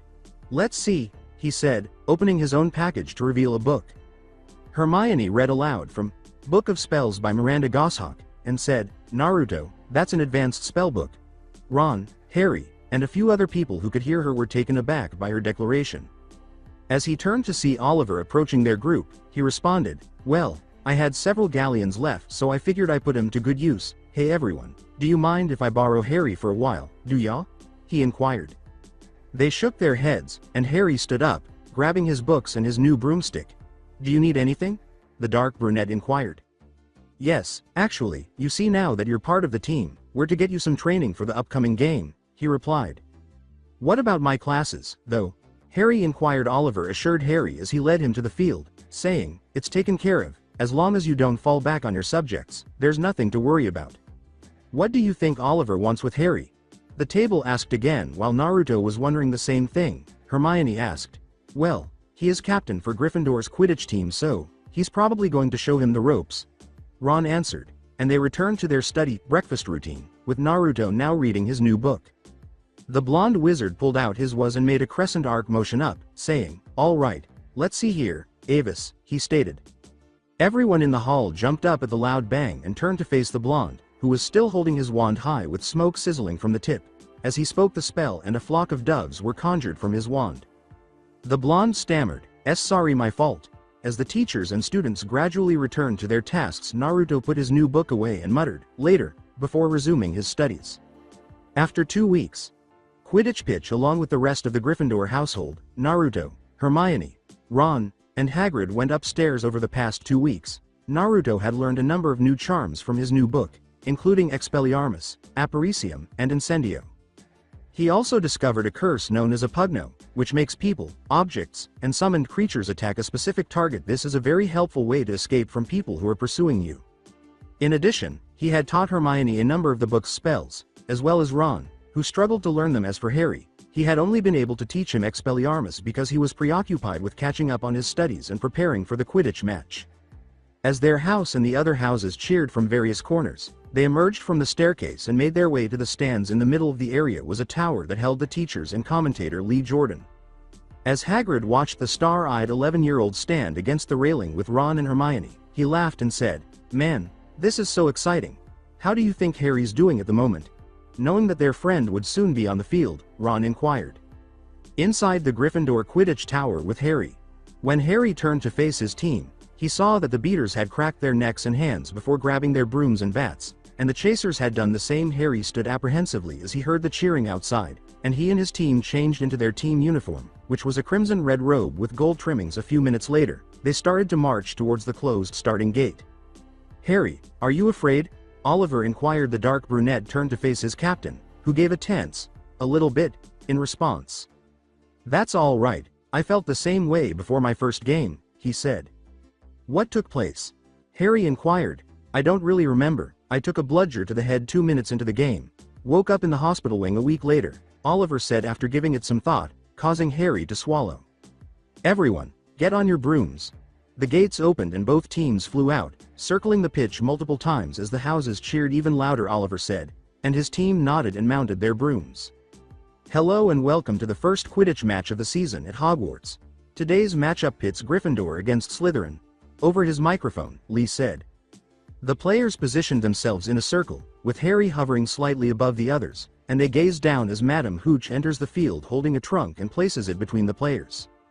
She looked at the Slytherin team and said, now, I want a nice clean game, from all of you, before kicking the trunk open and allowing the bludgers to zoom out. The bludgers are up, Lee remarked as a well-known golden-winged ball appeared to both teams shortly afterward, followed by the golden snitch. Remember, the snitch is worth 150 points. The seeker who catches the snitch ends the game, Lee added. Madame Hooch then seizes the red ball and throws it into the air as the snitch swiftly disappears from view. The game starts when the quaffle is released. Every house cheered as Lee yelled. Gryffindor grabs the ball and flies past Slytherin in the direction of their objective, Angelina Johnson. The girl with the quaffle, she avoids the Slytherin pursuers by flying down and around the tower before tossing the ball. The ball scored through the hoop despite the Slytherin keeper's best efforts to stop it. Ding! Angelina Johnson wins. Gryffindor gets 10 points. Lee yells as he adds the points to the scoreboard by pressing a button. Okay, Gryffindor, Naruto cheered, and his whole household followed suit. Excellent work, Hagrid said, clapping joyfully, but he stopped when Slytherin took the quaffle. They observe as players on the other team pass the ball back and forth. Lee yelled. Bletchley passes to Captain Marcus Flint, as Flint ducked past Gryffindor's pursuers and threw the ball to the hoop, but Oliver flew up and swatted it away with his broom, preventing a goal. The positions shift as Johnson and Katie Bell pass the quaffle back and forth, avoiding Slytherin as they fly in circles around the towers, confusing Slytherin's keeper as he searched between the players for the ball. Oliver smirks while Flint glares back. As the ball is passed to him, Johnson grabs it and scores by throwing it at a hoop. Ding! Yada! Naruto pumped his fist into the air. Woot! Ron and Hermione applauded. Yes. As Harry flew around the pitch in an attempt to find the snitch, he watched his team score. Gryffindor gets 10 more points. As he added the points to the scoreboard, Lee declared. With a sneer, the Slytherin team decided that it was time to play by their own rules. Flint says, "Give me that." To one of the beaters, he grabbed the player's bat and struck Oliver with a bludger, causing the keeper to scream in agony before falling off his broom and onto the ground. Harry and Naruto scowl at the opposing team's behavior because the crowd does not like this jeering at Slytherin. As Oliver is taken away by the medics, the Slytherin players make fun of the fallen boy. The Slytherin house applauds the team as they take off with the quaffle, outwit the Weasley twins, and score into Gryffindor, which was wide open. Overhead, Flint and another pursuer fly, saying, "Select that side." The two Slytherin assailants flee as Johnson collides with the tower and collapses to the ground, unconscious. He gives the order as they close in on Angelina, boxing her and leaving her nowhere to go as they lead her into the capes covering a tower. Slytherin wins again after winning the quaffle. Naruto snarled, "Those bastards, you're not being fair." Ron yelled, to the disapproval of Hufflepuff, Ravenclaw, and the rest of the house. Harry growls from his position until the snitch came into his view and takes off with Harry right on its trail. "Where is Harry heading?" Hermione inquired. "Go Harry, he must have found the snitch." Everyone in Gryffindor noticed Harry and cheered for the boy to catch the golden ball as Naruto cheered. His broom jerked back as the dark brunette extended his arm for the ball, almost knocking him off balance. The broom started to buck and turn in an attempt to free its rider. "Whoa! Hooah!" Harry sobbed while making a valiant effort to remain on his broom. "How is Harry's broomstick doing?" Hagrid squinted his eyes in an attempt to see better and asked. Hermione pulls out a pair of binoculars and examines Harry, who is still clutching his wand. She then scans the teacher's stands and notices Snape muttering something. "This is Snape," Hermione says. "What?" Ron and Naruto inquire. She says, "He's jinxing the broom, jinxing the broom." What should we do?" Ron queries. "Leave it to me," Hermione says, handing Ron her binoculars as she runs to the stands. "I better go make sure she doesn't get found out," says Naruto, who follows Hermione. Ron shrugs and glances at his friend holding the binoculars. Ron murmurs, "Come on you guys, hurry up," as the Gryffindor house gasps after Harry is knocked off his broom but manages to hang on with his hand. Teachers positions in order to avoid being noticed. Naruto and Hermione crouched beneath the seats. "You got this?" the blonde wizard asks. "Lacarnum inflammare." Hermione nods and pulls out her wand as she touches Snape's robes with her wand and ignites them. She murmurs. He took Hermione's hand and led them away, saying, "Great, let's go, Naruto." Snape was too busy chanting his spell to notice the heat emanating from his robe. Let alone the smoke. It was only the instructor seated next to him who noticed the heat, asking, "Fire! You're blazing." He spoke loudly enough for Snape and the nearby teachers to hear. "What? Oh." As he stood up, Snape became a little alarmed and unintentionally knocked the teacher who had warned him back onto Professor Quirrell, who fell with him a few seconds later. Snape puts out the fire by stomping on his robes. Harry's broom calms down when he returns to the field, giving him the strength to get back up and take off. "Go!" Ron yelled. "Go! Go! Go!" Hagrid said as he leaned over the railing. Naruto and Hermione run back up to the stands a little winded. What did we miss? The blonde inquired. Harry's on the move again. Ron replied, returning Hermione's binoculars. The Slytherin Seeker must have found the golden ball and chased after the dark brunette as she sped through the air and spotted him flying around. The opposing Seeker sneers and rams his broom against Harry's as Harry quickly catches up to him. The two boys dive in after the snitch as it dives down, and when the Slytherin Seeker realizes they're getting close to the ground, he retreats, leaving Harry to pursue the snitch. Get up! The snitch was still visible as it flew away when Naruto called out, and as if Harry heard him, he pulled up on his broom, which was only a few inches off the ground. Harry sped up and attempted to reach, but was unsuccessful because the golden ball was still flying. The lightning-scared wizard then made the unimaginable decision. Harry slowly but steadily got up on his broom, took a few steps forward, and extended his arm, but he went too far and fell off the broom. Whoa!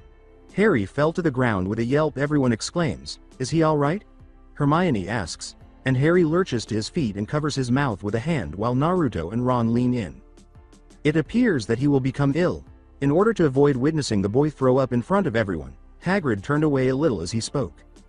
The snitch emerges from Harry's mouth and lands on his hands, causing him to stumble forward. The snitch is with him. For catching the snitch, Harry Potter gets 150 points, Lee yelled. Gryffindor wins. Hooch exclaims as she enters the field and blows her whistle, she said. Then, as Slytherin pouted in rage over their defeat, Gryffindor, Hufflepuff, and Ravenclaw let out their loudest cheers. They all applauded Harry as he lifted the snitch into the air. With a sneer, Flint realized that his team had lost and that he needed to let off some steam. He saw a bludger in the air and struck it as hard as he could.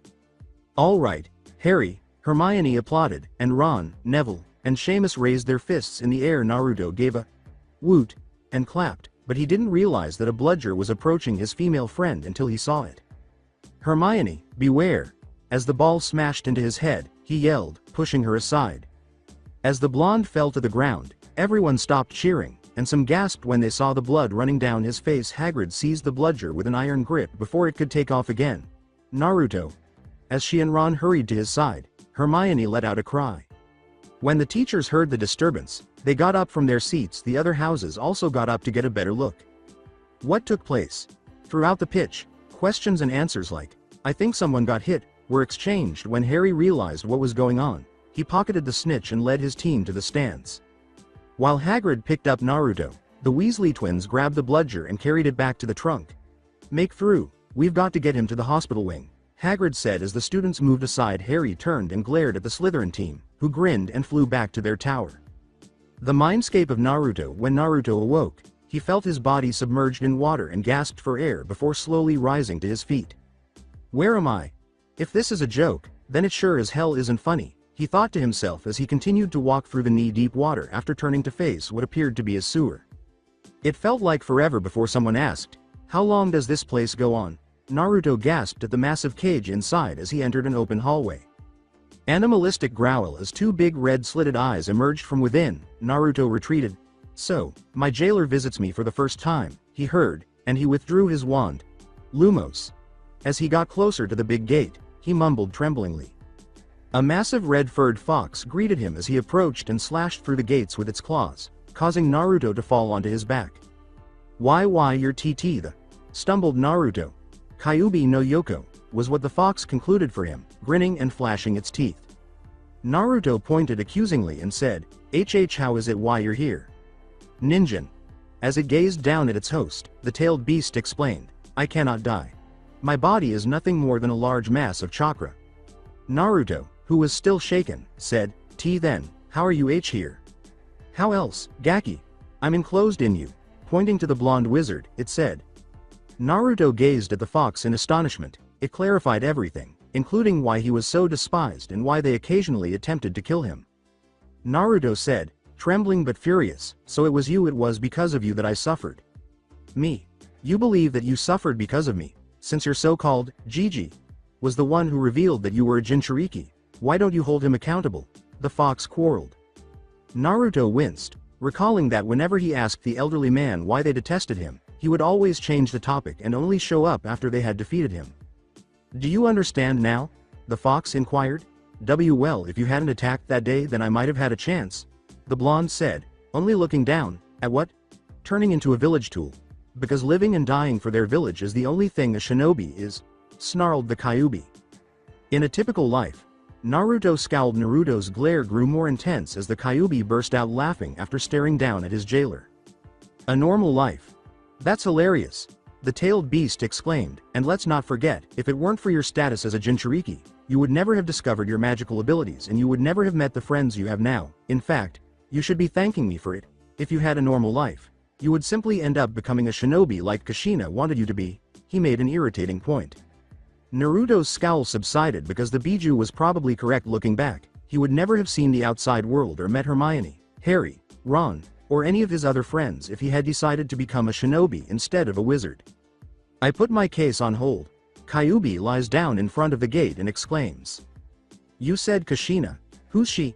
Naruto frowns resolutely as he remains silent and examines his reflection in the water. Kyuubi arched an eyebrow in response to his question.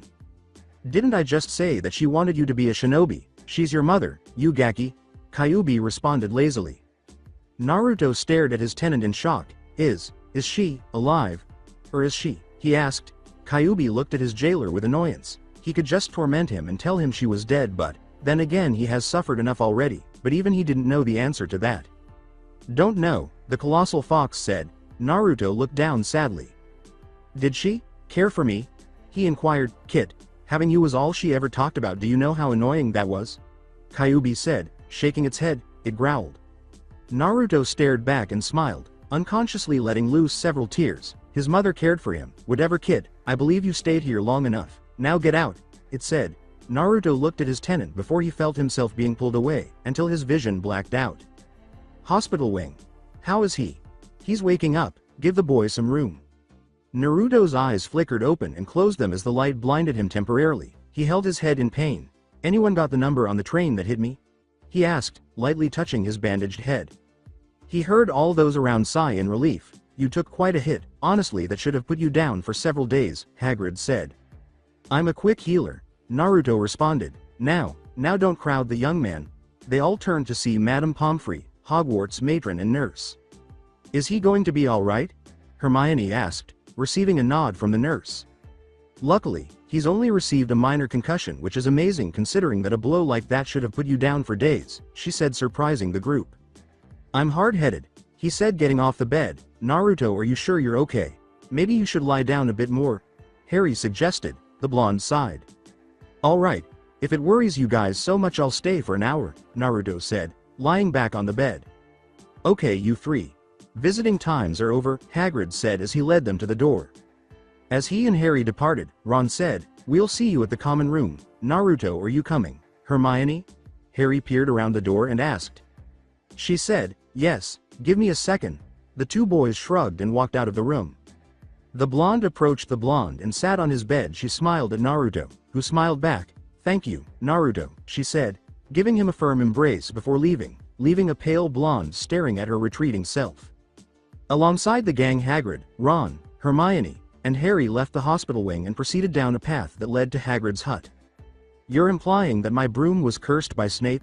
As Hermione described the events of the Quidditch match, Harry inquired. Why would Snape curse Harry's broom? That's absurd, Hagrid inquired. Why he was attempting to avoid that three-headed dog on Halloween is a mystery, Harry questioned the group. Who mentioned Fluffy to you? In search of answers, Hagrid turned to the group. Fluffy? Is there a name for that thing? Ron and Hermione exclaimed in shock. He started to say, but stopped himself. Well, of course he's got a name. He's mine. I bought him off an Irish feller I met down at the pub last year, then I lent him to Dumbledore to guard the... Yes. Harry is curious. Shouldn't have said that. Don't ask any more questions, that's top secret, that is, Hagrid replied. Harry attempted to reason with the groundskeeper, saying, but Hagrid, whatever Fluffy's guarding, Snape's trying to steal it. Codswallop, Professor Snape is a Hogwarts teacher, he replied. Harry and Ron agreed with Hermione when she said, Hogwarts teacher or not, I know a curse when I see one. I've read all about them. You have to keep eye contact, and Snape wasn't blinking. Sighs Hagrid, now, you listen to me, all three of you. You're meddling in things that ought not to be meddled in. It's dangerous. What that dog is guarding is strictly between Professor Dumbledore and Nicholas Flamel, warned. Nicholas Flamel? Harry said, causing Hagrid to perspire. As he left the group, Hagrid told himself, I shouldn't have said that, I shouldn't have said that, I shouldn't have said that. Nicholas Flamel. Who is this person? Harry questioned the group's smartest member. She shook her head, which surprised me. I'm not sure, she answered. After a month as the snow fell, Naruto and Hermione stood outside the castle and said, Sugoi. You've never seen snow before? He asked. Her friend nodded in response to her question, and they turned to see Hagrid carrying a big pine tree. What is Hagrid up to? Naruto inquired. Bringing in a pine tree for Christmas, was her response. Christmas? Why, you're not serious, are you? Hermione asks, slowly turning to face Naruto in disbelief. Naruto shook his head in response to her question. Naruto nodded in agreement as she explained, Oh, okay, no problem, I can explain. You see, Christmas is a holiday where one spends time with their loved ones and exchange gifts to one another. He looked at Hermione and thought, exchange gifts, huh? She blushed when she saw his expression. What? She inquired. Nothing, just thinking, he said, his cheeks flushed. She grabbed Naruto's wrist and dragged him along as she said, Well, let's head back, I need to pack. Huh? For what purpose? The blonde inquired. Naruto looked down, realizing that his best friend would not be present for the holiday. I'm going home for Christmas. My parents are having a reunion and I have to be there, she said. Then it occurred to him to buy her a gift before she left, so he mentally nodded and followed Hermione to the dorm. Office of the headmaster. An hour later, Naruto was standing in front of a statue of Griffin when he said, Here goes, sherbet lemon. A set of stone stairs appeared behind the statue, and as he walked up, he discovered that he was in Dumbledore's office. The man who saw the blonde approaching asked, Is there anything I can help you with, young man? With generosity, he inquired. Hi, Professor Dumbledore, sir. I need to get to Diagon Alley and back, so I'm asking permission if I could possibly take a broom and head over there, he said. Dumbledore laughed. The blonde looked down in disappointment as he said, I can't allow a first year to take a much less ride a broomstick off school grounds. However, could you tell me what you bought at Diagon Alley? He inquired. Well, you see, there's this girl. Naruto blushed, and Dumbledore grinned, already understanding what he was asking.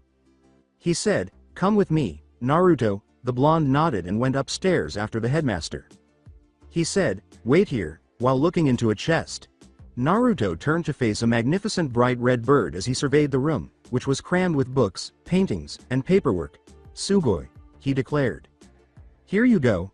Naruto turned to face Dumbledore and gave him a small pouch. Now over here, he gestured toward the fireplace.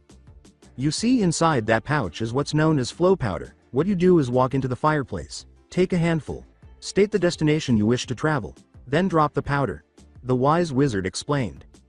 As he entered the fireplace, Naruto bowed to the headmaster and said, Arigato, Professor Dumbledore. He then took a handful of the powder and declared, Diagon Alley, before dropping it and vanishing in green flames. As the boy vanished, Dumbledore grinned, knowing that the young maiden would be delighted with the approaching holiday. Alongside the gang, Hermione walked into the Great Hall with a cart. She sees the ghost singing carols, Christmas trees and decorations throughout the hall, and students either leaving the hall or continuing with their schoolwork. She walks over to Ron and Harry as they play chess. Knight to e5 inches, Harry states, as his knight piece moves towards its destination. Queen to e5, Ron says, cupping his chin. His queen then positions herself and clinks the knight away with its chair. Hermione, who was watching, sighs. That's totally barbaric, she says. That's wizard's chess. Ron responds, pointing out her card and saying, I see you've packed. Hermione raised an eyebrow and said, See, you haven't. Change of plans. My parents decided to go to Romania to visit my brother Charlie. He's studying dragons there. Ron explained his situation. Good, you and Naruto can help Harry. He's going to the library for information on Nicholas Flamel, the brunette said. We've looked 100 times. Ron grumbled before turning around and leaving. She remarked, Not in the restricted section. Happy Christmas. Oh, and have either of you seen Naruto? After helping me pack, he left, she remarked. Hermione sighed and left after the two boys shook their heads no. Hogwarts station at 7:15 p.m. As the brunette looked regretfully towards Hogwarts, Hermione stood with most of the other students. Waiting for the train, she at least wanted to bid her blonde friend farewell before departing. Hermione-chan. What are you doing here, Naruto? The girl asked, turning to see him sprinting in her direction. I got you this, he said, pulling out a hand-sized gift box with black and white stripes. Well, she said, You mentioned that people exchange gifts on Christmas, so. Grinning, Hermione accepted the gift and said, "Are you not going to open it? You don't open presents until Christmas Day, Naruto," she said in response to his question, which caused the brunette to giggle. Naruto sheepishly scratched the back of his head. "Well, think of it like an early Christmas present," he exclaimed with joy. Hermione grinned and opened her gift, saying, "No way, this is," as she held a golden necklace with an hourglass encircled by multiple rings. "A time turner. How in the world did you get it?" she inquired. "Well, I had to sell a few of Sky's feathers, seeing how much it was," Naruto said with a laugh. The two turn to see the Hogwarts Express arriving as a loud whistle blows. Hermione says, "Well, I best get going," before embracing the blonde tightly. "I'll see you in January, Naruto," the brunette said as she boarded the train. Hermione-chan, hello, he called out. The girl turned as she had one foot on the stairs. "Yes? Happy winter," with a farewell wave, he said. "Happy Christmas." As she proceeded up the stairs and into her compartment, she waved back. Gryffindor common room on Christmas Day. Hedwig lets out a hoot as it glances at his master. Harry yawns and leaves the room after rubbing his eyes and waking up from his sleep. He could see the decorated common room from the balcony, where Naruto was sitting on the couch in his pajamas feeding Sora some seeds, and Ron was standing by the tree in a sweater with AR on it. "Happy Christmas, everyone." "Happy," Harry remarked. "Harry, Happy Christmas." The two answered. "What are you wearing, Ron?" Harry, who had never seen the sweater before, inquired. "Oh, my mother made it for me. It appears that you have one too." "I have gifts," he said. Harry was taken aback because Dudley had eaten the only gift he had ever received from Hagrid. Ron said, "Yeah, come on down." Ron is eating jelly beans next to Naruto as Harry dashes up to the tree and down the stairs. "Want some?" he inquires. "You mean it's not one of those all-flavor ones?" Ron shook his head in response to Naruto's statement. He cheerfully took a few beans and said, "Then don't mind if I do," as Harry picked up a silver-wrapped gift with a note inside. "From whom is it?" Naruto inquired. "Let's see, your father gave this to me before he passed away. It's time to get it back to you. Make good use of it." "Huh? Doesn't say." Harry gave a somewhat perplexed response before opening his gift. "What is it?" Ron inquired. "Some kind of cloak," Harry replies, displaying a black cloak with multiple patterns resembling stars and moons, which Naruto recognizes. He surprised the two by saying, "Oh hey, I got one of those." "You do?" As he ran to the lower level of the boys' dorm, the blonde replied, "Yeah, hang on," while Harry and Ron waited calmly. "All right, people, how'd I look?" Ron and Harry exchanged glances. Harry said, "We can't really tell if we can't see you." The two wizards turned to see Naruto's floating head before they felt a tap on their shoulders. "Wow." The blonde chuckled as they leapt. He says, "Relax, you two, it's an invisibility cloak," before taking off his cloak and exposing the remainder of his body. "How did you obtain one?" "Those cloaks are extremely uncommon," Ron inquired. He explains, "I got mine at Madame Malkin's robe shop. There was a sale on them and I got the last one." Ron scoffs at not being able to get one as well. Ron and Naruto nodded in agreement as Harry explained, "Wait, this is a good thing. We can use them to get into the library's restricted section without being seen." Library. 8 p.m. After guiding Ron and Naruto through the dark parts of the library with only a lantern out of their cloak, Harry and Naruto arrived at the forbidden area, took off their cloaks, and hung the lantern over their shoulders while searching the bookcases. "Famous fire eaters," Ron remarked, picking up a book. 15th Century Friends," Naruto said, skimming through books. "Where are you, Nicholas Flamel?" Harry said, taking the book and opening it, at which point a face appeared on a page. "Oh my goodness."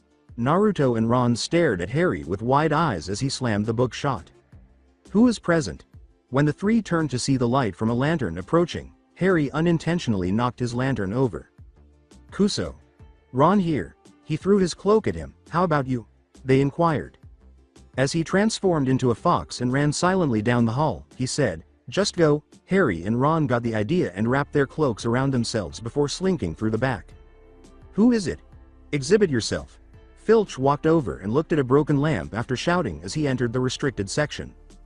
"Grr." Filch scratched his head in bewilderment before continuing to inspect the broken lantern after he noticed a sun-colored fox tilting its head and glancing at the man before passing him alongside Harry. When the two wizards reached the hallway, Ron muttered, "That was close." Harry answered, "No kidding," before he saw Filch's cat trailing them.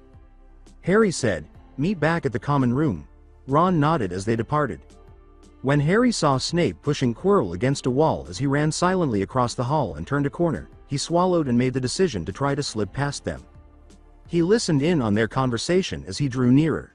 The words, "Severus, I thought," were spoken softly by Quirrell.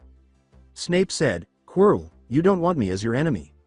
What do you mean?" Before he stopped and turned around, Snape said, "You know perfectly well what I mean." Harry held his breath, and the professor could see him. Snape extended his hand slowly in the direction of Harry, who quietly and slowly retreated before whipping his finger back at Quirrell. He turned around and saw Filch and a broken lantern. "We'll meet again soon, when you've had time to decide where your loyalties lie," he said. He said, "Oh, professors, I found this in the restricted section. It's still hot, that means a student is out of bed." Snape released Quirrell and trailed Filch. Taking advantage of the moment, Harry walked in beside him. Harry sighs when he discovers that the room is empty and that the big mirror on the wall is the only thing that stands out. He gasps when he sees a man and a woman in the mirror's reflection after the dark brunette takes off his cloak and looks into it. "Mom?" he asks. The woman smiles and nods. Harry turns to the man. "Dad?" Harry sees his mother put a hand on the shoulder of his reflection as he reaches out to touch them after getting the same response and feeling the cold mirror. Then, in an attempt to sense his mother's touch, the dark brunette puts a hand on his shoulder. The common room of Gryffindor. When Ron notices Naruto on the couch, he takes off the cloak and asks, "You're late, where's Harry?" the blonde inquired. He replied, "Don't know, we split," when we say Filch's cat, and was about to toss the cloak back when Harry showed up. "Hey Ron." "Naruto." Ron turned to Naruto, who shrugged and said, "You've got to see this. Animagus." As he transformed into a fox and trailed the boys outside, Naruto muttered. The mirror room. After taking off their cloaks, the three enter the room. Naruto returns to his usual self and follows Harry to the mirror. Harry pointed to the mirror and said, "Come on you two, look, it's my parents." Ron said, "But I only see me," and Naruto said, "Same here," with a perplexed expression. "Take a good look. Stand here and look there, do you see them?" "That's my father," Harry said. Then Ron exclaims, "That's me, I am the head boy, though, and I have a Quidditch cup. Oh my god, I'm also the captain of Quidditch." "Harry, I look good, do you believe this mirror portends the future?" Ron inquired. Then Harry says with a sorrowful smile, "How can it? My parents are both dead," he replies. With a sigh, Ron turns to face their blonde friend, who is flushed. "Hey Naruto, what do you see?" he inquired. "What?" He turned to face them and spoke. Ron asks, "Are you feeling okay? You're red as hell." He turned into a fox and left, saying, "Yeah, I'm fine, I'm just a little tired, I'm going to bed." What did he see? Ron asks Harry, who shrugs. The blonde actually saw an older version of him and a specific brunette in a group hug with 3 children and an older woman with red hair. Great Hall. The following day, sitting at the table in their home, Naruto, Ron, and Harry studied astronomy. Ron tried to make a potion called Shrinking Solution, and Harry pondered why his 2 friends were unable to visit his parents. He would simply have to go back to the room tonight. Without taking his eyes off his book, Naruto said, "Don't forget to add the leech juice." Ron responds, Right. Harry sighs and exits the room. "Hey Harry, how are you?" Naruto yelled, but received no response. He and Ron exchanged glances. Ron remarked, "Maybe he needs some time to himself," just as the 2 wizards heard a flapping sound. When they turned to see Sora flying toward them carrying a small package, Ron thought to himself, "Wonder what Sora brought you this time," and Naruto felt the same way. The silver-winged falcon landed on his master's shoulder after dropping the package in his hands. Before examining his package, Naruto gave his pet a small piece of meat and asked, "Who's it from?" Ron inquired.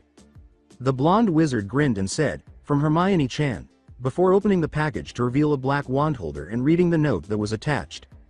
"Hey Naruto, this is Hermione. I'm not sure if this package arrived on time, but this is my Christmas gift to you since you enjoy practicing spells. You'll be able to draw your wand more quickly with this." He grinned as he read, "Merry Christmas, Hermione. She got you a present, ain't that sweet?" Ron said, giving the blonde a sly glance. Naruto blushed as Ron laughed, then gave him a light shoulder punch. He returned to his potion, still snickering, and said, Okay, I'm sorry. "Arigato, Hermione-chan," he whispered as he pulled out his wand and sheathed it in his new holder after taking a quick glance at it and then wrapping the leather strips around his arm like a bracer. Harry in the mirror room at 8 p.m. Harry was sitting in front of the mirror, smiling ruefully at his parents, when he heard footsteps and turned to see Dumbledore. Harry, back again?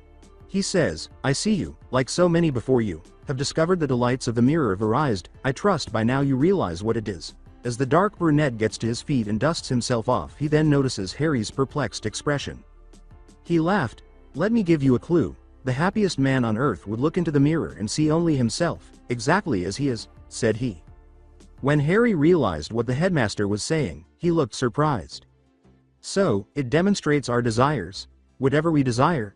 Harry inquired.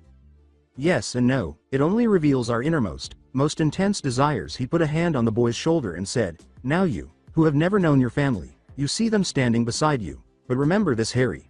This mirror gives us neither knowledge nor truth. Men have wasted away, even gone mad. He concludes, it does not do to dwell on dreams, Harry, and forget to live, as Harry turns to face the mirror. Library. After a month before Hermione appeared with Naruto holding a rather large book, Harry and Ron were sitting by a table, perusing different books.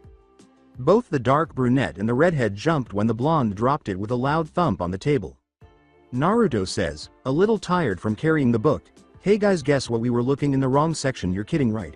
Harry inquired, feeling as though they had squandered a great deal of time looking for a book that never existed. Hermione opened the pages and said, How could I have been so stupid? I checked this out a few weeks ago for a bit of light reading. Is this light? Ron exclaims in shock. Hermione gives the redhead a fierce look and says, Of course, and here it is. She read, The Philosopher's Stone was made by none other than Nicholas Flamel. Harry and Ron look at each other. What? Hermione sighed as they asked. Don't you two read? Really? The two wizards stare at the brunette in disbelief as she reads, The Philosopher's Stone is a legendary substance with astonishing powers. It will turn any metal into pure gold and produces the elixir of life, which will make the drinker immortal. Immortal? Ron said it again. It means you'll never die, Hermione explained. I know what it means. The redhead snapped. Shush. Harry shushed. Guys, listen to this. Naruto pointed out, the only stone in existence belongs to Mr. Nicholas Flamel, the noted alchemist who last year celebrated his 665th birthday. Don't you guys see? That's what's fluffy guarding on the third floor. That's what's under the trapdoor, the Philosopher's Stone. Naruto explained. The four mages looked amongst each other. If they wanted to get information, Hagrid's was the place to go. That night, Hagrid's hut, the four wizards fled in the direction of the hut. Avoiding Filch, Harry repeatedly knocks on the door before Hagrid, who, incidentally, was wearing an apron and oven mitts, opens it. Oh, hello, Hagrid says, glancing at the four before shutting the door behind them. The half-giant apologized and said, I don't want to be impolite, but I'm not in a fit state to entertain today. They all said, We know about the Philosopher's Stone. Oh, Hagrid said as he reopened the door and let them all in. Harry started, We believe Snape is attempting to steal it. Hagrid merely cast a disappointed glance at the dark brunette, saying, Snape? You're not still talking about that, are you, Harry? He inquired. We know it's the stone, Hagrid, but we're not sure why, Naruto said. With a startled expression on his face, Hagrid shook his head and said, Snape is one of the teachers protecting the stone. He's not about to steal it. What?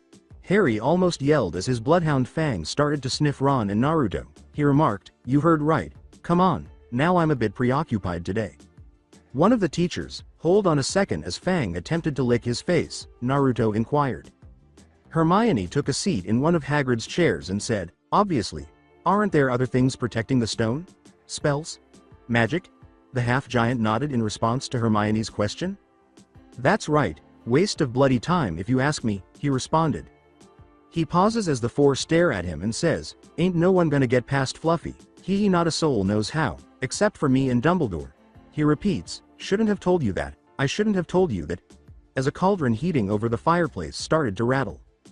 Hagrid exclaimed, hurried over, removed the cauldron, and then a rather large egg emerged from it. Ooh. Oh. Oh. Warm. The mitts didn't seem to do much to help, he said. Hagrid, what exactly is that? He asks, setting it on a table for everyone to see as he and the others approached the table. Harry inquired. That? When Ron recognizes it, Hagrid tries to make something up, saying, it's I am aware of what it is. But how did you obtain one, Hagrid? Ron inquired. I won it, Hagrid sighed. Realizing there was no point in keeping it a secret, he remembers, off a stranger I met down at the pub, seemed quite glad to get rid of it. Before the shell cracked, the egg started to rattle again, the pieces began to fly off, revealing itself to be a dragon hatchling that squeaks as it slips on a piece of egg. Is that a dragon? Hermione asked, startled. Sugoi. An actual Ryu. With star-eyed eyes, Naruto spoke. That's a Norwegian ridgeback, not just a dragon. Ron says, my brother Charlie works with these in Romania. Isn't he beautiful? Hagrid asks. Wiping a tear from his eye, the dragon looks at Hagrid and squeaks. Oh, bless him. Look, he knows his mummy. Hello, Norbert. Norbert. The four turn to face Hagrid. Indeed, he must have a name, isn't that right? Hagrid answers. Everyone in the group chuckles. Norbert, do you not? Hagrid waves a finger up and down across the dragon's chin and says, dee. Before a fireball hiccups into Hagrid's beard, the hatchling backs off a little. The half-giant puts out the flames with the oven mitt. He managed to put out the fire and remarked, well, he'll have to be trained up a bit, of course, until he noticed someone by the window. Who is that?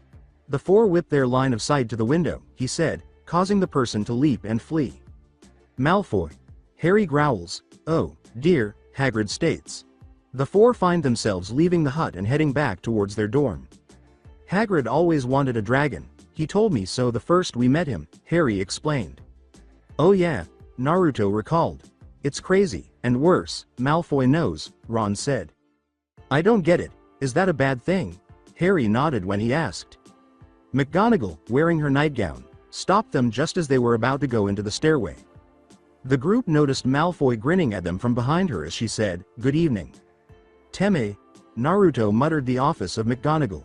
Malfoy stands a few feet away, grinning, while the elder witch sits at her desk, observing the four pupils. The four were shocked when McGonagall shook her head and said, nothing, I repeat, nothing gives a student the right to walk about the school at night. Therefore, as punishment for your actions, 50 points will be taken. 50? Harry falters. Each. And to ensure it doesn't happen again, all 5 of you will receive detention, she says. Malfoy nods, but his smile fades. Excuse me, Professor, perhaps I heard you wrong. I thought you said, the 5 of us, he said. No, you heard me correctly, Mr. Malfoy. You see, as honorable as your intentions were, you two were out of bed after hours, McGonagall said with a shake of her head. You and your classmates will serve detention, she says. Draco sags while Harry, Ron, Naruto, and Hermione grin. Next day, 8:30 p.m. Filch leads the group of Naruto, Hermione, Harry, Ron, and Malfoy to Hagrid's hut. Draco swallows as Filch remarks, a pity they let the old punishments die. There was a time detention would find you hanging by your thumbs in the dungeon. God, I miss the screaming. Hermione retreats from the man and moves closer to her blonde friend. The Gryffindor wizards relaxed a bit when he said, you'll be serving detention with Hagrid tonight. Filch says, he's got a little job to do inside the dark forest. They all watch as Hagrid leaves his hut with a crossbow and a sniffle. This is a sorry lot. Hagrid, you're not still upset about that bloody dragon, are you, man? He says. Norbert's gone. Dumbledore sent him to Romania to live in a colony, Hagrid says, wiping away the tears that are streaming in. Isn't that advantageous? Naruto says. Hermione affirms, yes, he'll be with his own kind. Filch rolls his eyes as Hagrid says, yeah, but what if he doesn't like Romania? What if the other dragons treat him badly? After all, he's just a baby, he sobs. Filch said in an irritated tone, oh, for God's sake, pull yourself together, man, you're going into the forest after all, got to have your wits about you. The woodland? That sounded like a joke to me. Students are not permitted inside, and there are. They all heard a wolf's howl. Werewolves, Malfoy said. There's more than werewolves in those trees, lad, you can be sure of that. Filch smirked, making Draco even more terrified. Nighty-night, Filch said, and turned to leave. After gathering his thoughts, Hagrid led them all into the forest and said, right, let's go. What? I don't want anything jumping on me, especially when Hagrid's the only one with a crossbow, Naruto said as he produced his wand, and they all nodded before pulling out their own wands. They found a small silvery puddle 20 minutes into the forest. Hagrid gets on his knees, dips his thumb and index finger into the puddle, pulls them out, and rubs them together. What is it, Hagrid? Harry inquired. You see what we're here for. Showing them his fingers, he says, that's unicorn blood. In other words, he remarked, I found a dead one a few weeks ago, and now this one has serious injuries. Harry gets up and sees a big, cloaked figure moving through the trees as the 5 wizards swarm the half-giant and gaze at the silver blood. Well, it's our responsibility to locate the poor beast. Hagrid rises and faces the young wizards, saying, "Ron, Hermione, you'll accompany me." "Okay," was Ron's feeble reply. He says, "And Harry, you'll go with Naruto and Malfoy." Draco grimaces as the blonde and dark brunette nod. Malfoy says, "Okay, then I get Fang," while Hagrid shrugs. As Fang began to whimper, he said, "Fine, just so you know he's a bloody coward," before leaving with Ron and Hermione. After 30 minutes with Draco holding the lamp and Fang in the lead, the 3 wizards continue their journey through the forest. Draco grumbled, "You wait till my father hears about this. This is servant stuff." "Well, what are you going to tell them? That you were too afraid to venture into the dark woods and had to back out?" Naruto scoffed. Harry said, "Honestly, Malfoy, if I didn't know any better, I'd say you were scared." "Are you afraid, Potter?" "Yes, exactly. Come on." Fang. Draco laughs and quickens his pace. When the group reaches a level area with multiple roots embedded, Fang halts and snarls, "What is it, Fang?" Harry and Naruto both gripped their wands as they asked. A cloaked figure is crouching over a dead unicorn that has been drinking its blood. As they approach for a closer look, "What the devil is that?" Naruto murmurs as softly as he can. Harry gasped and gripped his scar as it started to burn as the figure stopped drinking and turned to face the 3 while silvery blood dripped from its mouth. "Harry?" Wondering what was wrong with his friend, Naruto inquired. "Ah!" exclaimed Draco, who was clearly trembling. He ran away with Fang. The figure slides over the unicorn and rises up. It begins to advance over to Harry. "Stay back, Expelliarmus." As he aimed his wand and sent a violet stream of magic at the cloaked figure, knocking it back a few feet, Naruto called out, "Come on, Harry." His friend dropped to his knees, clutching his scar, and Naruto shook him. Naruto looks at the figure as it stands back up and moves forward. The blonde points his wand once more, but then he hears hoofbeats. "Nani?" The horseman rears its hind legs, causing the figure to run away as a centaur leaps over the 2, he said. As Harry starts breathing normally, the pain gets worse. He looks up to see the centaur trotting toward them. "Harry Potter, you must leave. You are known to many creatures here. The forest is not safe at this time, especially for you," said the centaur. "What was that thing you saved us from?" asks Naruto as he helps his friend up. He inquired. "A monstrous creature. It is a terrible crime to slay a unicorn. Drinking the blood will keep you alive even if you are an inch from death, but at a terrible price," the centaur says, turning to face the dead unicorn. It said, "You have killed something so pure that you will have a half-life, a cursed life, the moment the blood touches your lips." "However, who would decide to live that way?" Naruto inquired. "Is there nobody that comes to mind?" the centaur returned the question. Harry asked in a worried tone, "Do you mean to say that the thing that killed the unicorn, that was drinking its blood, that was Voldemort?" Naruto looked at his friend in disbelief, which clarified why it had come for him. "Do you know what is hidden in the school at this very moment?" it inquired. When they heard Fang bark, Naruto and Harry went wide-eyed and exclaimed, "The Philosopher's Stone," before turning to see Hagrid, Hermione, Ron, and Draco approaching them. Hermione ran up to the 2 and asked, "Are you all right?" As Naruto sheathed his wand beneath his arm, Hermione saw it and grinned at her friend. "We're good," Naruto replied. The dark brunette was still a little dizzy when Hagrid said, "Hello there, Firenze. I see you've met young Harry Potter and Naruto Uzumaki. You all right there, Harry?" The centaur nodded and said, "Harry Potter, this is where I leave you. You're safe now. Good luck," before trotting off. The common room of Gryffindor. The dark brunette described what happened just minutes ago as Harry stood by the fireplace and the other 3 sat around him. Hermione exclaims, "You mean, you know who's out there, right now, in the forest?" Naruto acknowledged, "Yeah, but he's weak considering that he's living off unicorns." They turn to Harry and say, "It all makes sense now. We had it wrong. Snape doesn't want the stone for himself. He wants it for Voldemort, and with the elixir of life, Voldemort will be strong again. He'll come back," Harry said, a little shaken by the thought. "But if he comes back, you don't think he'll try to kill you, do you?" Ron inquired. "I think if he had a chance, he might have tried to kill me tonight," said Harry. "And to think, I've been worried about my potions final," Ron gulped. Hermione said to the group, "Hang on a minute. We're forgetting one thing. Who's the wizard Voldemort has always feared?" Naruto thought, "Dumbledore." As long as Dumbledore's around, you're safe. You can't be touched. And Harry smiled slightly as Ron and Harry shrugged. After 2 weeks, Hermione cheerfully remarks, I've always heard Hogwarts end-of-the-year exams were frightening, but I found that rather enjoyable, as the four stroll down a path to the courtyard. Oh, speak for yourself. You and Naruto have been studying non-stop for weeks, Ron said. Hey, if you wanted a good grade, then you should have done the same, responds Naruto. Ron shifts the topic while Harry clings to his scar, saying, yeah well, you alright there, Harry?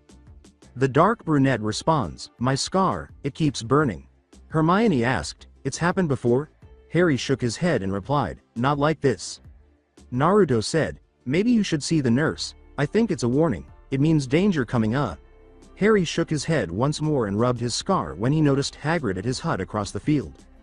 Harry shouted, of course, and then he started to run in the direction of the hut.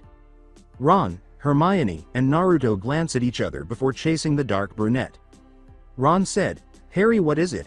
As they get closer to the hut, he slows down and asks, don't you think it's a bit odd that what Hagrid wants more than anything is a dragon, and a stranger shows up and just so happens to have one?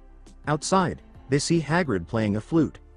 As they got closer to Hagrid, Harry remarked, I mean, how many people wander around with dragon eggs in their pockets? Why didn't I see it before? The three wizards also realized that no one is stupid enough to carry a dragon around. That would only spread fear. Harry said, Hagrid, who gave you the dragon egg? What did he look like? Harry asked as the half-giant paused his performance and turned to face the group. I'm not sure, Hagrid shrugged, adding, I never saw his face, he kept his hood up. The stranger, though you and he must have talked, was the question Naruto asked, his eyes narrowing. Well, he wanted to know what sort of creatures I looked after. I told him, I said, after Fluffy, a dragon's gonna be no problem, replied the half-giant. Harry questioned, and did he seem interested in Fluffy? He grinned. Well, of course he did was interest in Fluffy. How often do you come across a three-headed dog? Even if you're in the trade, but I said, the trick with any beast is to know how to calm him. Take Fluffy for example, just play him a bit of music and he falls straight to sleep. Hagrid clarified before his jaw dropped. The four pupils were wide-eyed before they left. He said, I shouldn't have told you that. Where are you going? Wait, Hagrid called back. The class of McGonagall the Elder Witch is shocked when the four unexpectedly pause at her desk after running through the hallway and into her class. We need to see Professor Dumbledore immediately, exclaimed Naruto, who was completely unfazed. I'm afraid Professor Dumbledore is not here. He received an urgent owl from the Ministry of Magic and left immediately for London, McGonagall said, shaking her head. He's gone, now. But this is important, Harry said as he approached, looking around to see if anyone was paying attention. It's about the Philosopher's Stone, he whispered, and the Elder Witch gave the group a startled look. She questioned, how do you know? He answered, someone is going to try and steal it. The group sighed and left the classroom as McGonagall shook her head and said, I don't know how you four found out about the stone, but I can assure you it is perfectly well protected. Now would you go back to your dormitories? Quietly. That was no stranger Hagrid met in the village, it was Snape, which means he knows how to get past Fluffy, Harry said, shaking his head as they went down the hall. Hermione remarks, and with Dumbledore gone, as Snape emerges from behind them. The four jumped when he said, good afternoon, and asked, now, what would four young Gryffindors such as yourselves be doing inside on a day like this? Hermione and Ron ramble, we were just. As Harry gave him a furious glare, he said, you want to be careful, people will think you're up to something. Naruto was actually watching the man for anything strange. Snape left after shaking his head. Hermione asks, now what do we do? Harry declares, we go down the trapdoor. Night, and Ron, Hermione, and Naruto exchange glances before nodding. In the meantime, Konoha. The reason it was a calm day in Konohagakure no Sato is that a certain red-haired woman had massacred more than 80% of the people, including the civilian council, the Hyuga, Nara, Yamanaka, Sarutobi, Akamichi, Inuzuka, and Aburame clans, along with a few extremely fortunate civilians, were the only ones still alive. With her clothes stained with blood, Kushina sat atop her husband's stone head and gazed down into the nearly deserted village. She was alone once more as she looked down and started to cry. Or so she believed. Standing in front of his bed, Naruto swiftly and discreetly changed from his pajamas to a more casual outfit, primarily black pants and a black-white t-shirt with a red spiral flame in the middle. He hefted his invisibility cloak over his shoulder and fastened his wand holder around his forearm. When his master tilted his head, Sora looked at him bewildered. Shush, Naruto said, feeding the bird a small piece of meat, and Sora ate it while his master silently left the bedroom. The common room the four wizards entered in silence. Hermione, Ron, and Harry were now dressed casually. When Harry said, "Everyone ready?"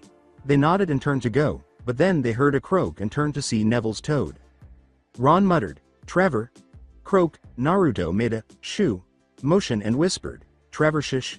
Go, you shouldn't be here." "Neither should you," Neville said. "You're sneaking out again, aren't you?" As they watched him move around a chair. "Now, Neville, listen, we were..." Harry attempted to reason with him, but the boy interrupted him, saying, "No, I won't let you. Why, you'll get Gryffindor in trouble again." They sighed, realizing he was correct. That is, if they get caught or if he tells. Naruto began, Neville, but was interrupted as well. "No, I'll fight you if I have to," he said. "They were wasting time," Hermione said, rubbing her forehead. "Neville, I'm really sorry about this," she said, drawing her wand. "Petrificus totalis," she exclaimed, and with a zap, Neville straightened up and froze on the ground, his skin turning pale. Naruto whispered, "You need to teach me that. Only if you let me borrow your spellbook," she said. "Deal," he said. Ron and Harry look at Neville for a few moments. As they pass the immobile boy, Ron says, "You're scary sometimes, you know that?" "Brilliant, but scary," Hermione mutters an apology. While Naruto shared his cloak with Hermione, Harry shared his with Ron, saying, "Okay you guys, under the cloak." "To the third floor," declared the blonde wizard. "The third floor." As his best friend stepped on his foot, Naruto remarked, "Itai, might want watch where you're stepping, Hermione-chan." She apologizes as they approach the locked door. "Alohomora," Hermione exclaims, pointing her wand at the keyhole and saying, "Stand back," before unlocking the door and entering as stealthily as possible. As they look at the three-headed dog, Ron murmurs, "Wait a minute, he's sleeping." As they take off their cloaks, they hear a symphony playing throughout the space. Harry sees a harp playing by the dog's side. As they get closer to the dog, he murmurs, "Snape has already been here, he's put a spell on the harp." Ron turns a little green as Fluffy coughs a little and he inhales the dog breath fumes, saying, It's got horrible breath." The blonde said, "Well, looks like we're gonna have to move its paw, otherwise we ain't getting through," as Naruto, Harry, and Hermione gazed at the trapdoor. Ron yelled softly, "What?" so as not to wake the dog. Harry yelled, "Come on," as everyone, including the reluctant Ron, grabbed the paw. He said, "Okay, push," and they gradually moved the limb away until they could reach the doorway, straining a little. "I'll go first, don't follow until I give you the sign. If something bad happens, get yourselves out," Harry said as they pulled the door open. When Naruto said, Guys, doesn't it seem a bit quiet?" they all looked up and saw that the harp had ceased to play. Ron felt a slimy, wet object strike his shoulder. "Ew. Yuck. He exclaimed while wiping what looked like drool. When the four wizards turn around, Fluffy is standing behind them and appears to be quite irate. "Jump!" Harry yelled, and Fluffy began to bark and flail. The four of them fell into the door as Fluffy attempted to follow, but his large head was unable to fit through, so it barked like any other dog. Shaking his head, Naruto questioned, Is everyone okay?" "Yeah. Think so," was their reply. Ron looked at the rope like vines and said, "Lucky this plant thing was here, that would have been a nasty fall." Naruto yells, "Okay then, where to know as the vines trip and ensnare him." They exclaimed, "Whoa," as they suffered the same fate. Ron yells, "What is this?" as he, Harry, and Naruto struggle to escape. "Everyone, stop moving. This is Devil's Snare, you have to relax, if you don't we'll only kill you faster," Hermione said after inspecting the plant. "Kill us faster? Oh, now I can relax," exclaimed Ron. Before the vines release their hold on the girl and engulf her, Hermione merely smiles. Hermione-chan," exclaimed the boys. Ron exclaimed, "Now what are we gonna do?" The witch said, "Just relax." To them Naruto exclaimed, "Hermione-chan. Where are you?" "From below," she said, "Trust me, do what I say." Naruto told the others, "You guys heard the lady." The blonde attempted to lie down by pressing his head against the vines, but a few seconds later he was pulled under before he is also sucked under. Harry closes his eyes and inhales deeply.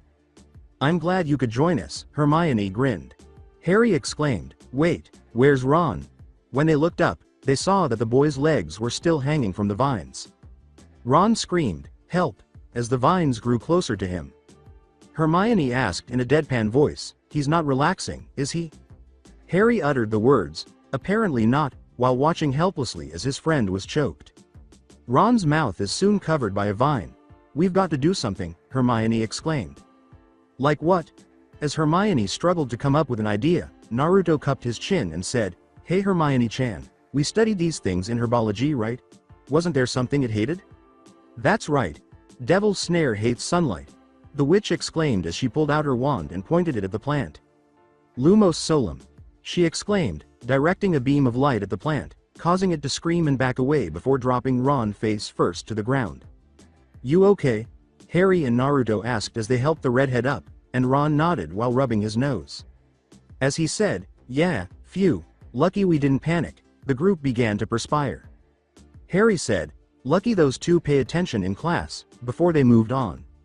They proceeded through the hallways until they reached the entrance, at which point they halted upon hearing a flapping noise. "What is that?" inquired Hermione. Harry replied, "I don't know, but it sounds like wings," as they walked into the room. For a few seconds, they gazed at the ceiling, which was covered in golden birds. Naruto squinted his eyes in an attempt to get a close-up, saying, "Strange, never seen birds like these before." Harry followed suit, saying, "Those aren't birds, they're keys," before turning to face a door with a broomstick hanging in midair. He went on, "And I'll bet one of them fit that door." Hermione questioned, "What's this about?" "Alohomora," Ron exclaimed as he approached the door and pulled out his wand, but nothing happened. He shrugs and says, "Well, it was worth a try." Hermione squinted at the winged keys and said, What are we going to do? There must be thousands of keys up there." As he examined the different keys, Naruto said, "Try looking for a bog old-fashioned one, probably rusty like the handle." A few minutes after Harry and Ron begin their search, Harry exclaims, "There it is. I see it." While pointing, "That one, with the broken wing," he said, before his thoughts suddenly shift to the broom. Naruto asked, drawing the group's attention, "What's up, Harry?" The dark brunette says, "It's too simple." "Oh, go on, Harry," he says, encouraging Ron. "You're the youngest seeker in a century. If Snape can catch it on that broomstick, you can." Harry puts a hand on the broom and nods. They turn to see the keys flying directly at the dark brunette after hearing what sounded like a big flap. As he stepped aside, Ron remarked, "This complicates things a bit." Naruto yelled, "Fly, Harry, fly," as the boy hopped on the broom and fled, the keys following closely behind. Harry darts through the air, searching for the broken winged one and avoiding the keys. Ron, Hermione, and Naruto watched their friend soar through the air before he managed to grab the necessary key.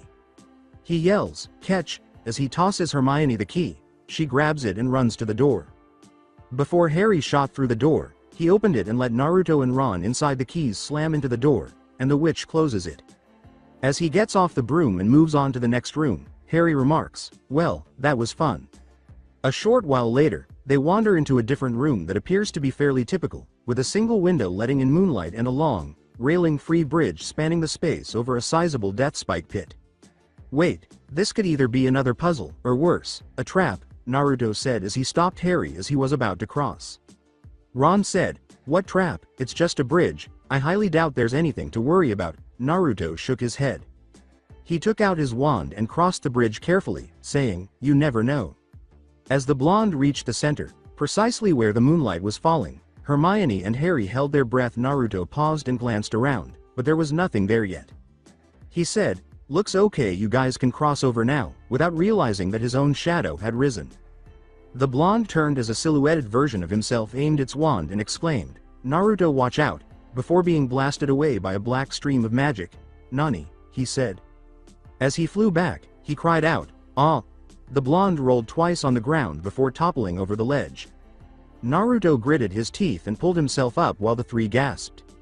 As the blonde pulled out his wand, the shadow cocked its head. "All right, then," he said, "if we have to get across, then I'm going to have to beat you." The silhouette flicked its wrist, allowing black magic to swirl around its arm.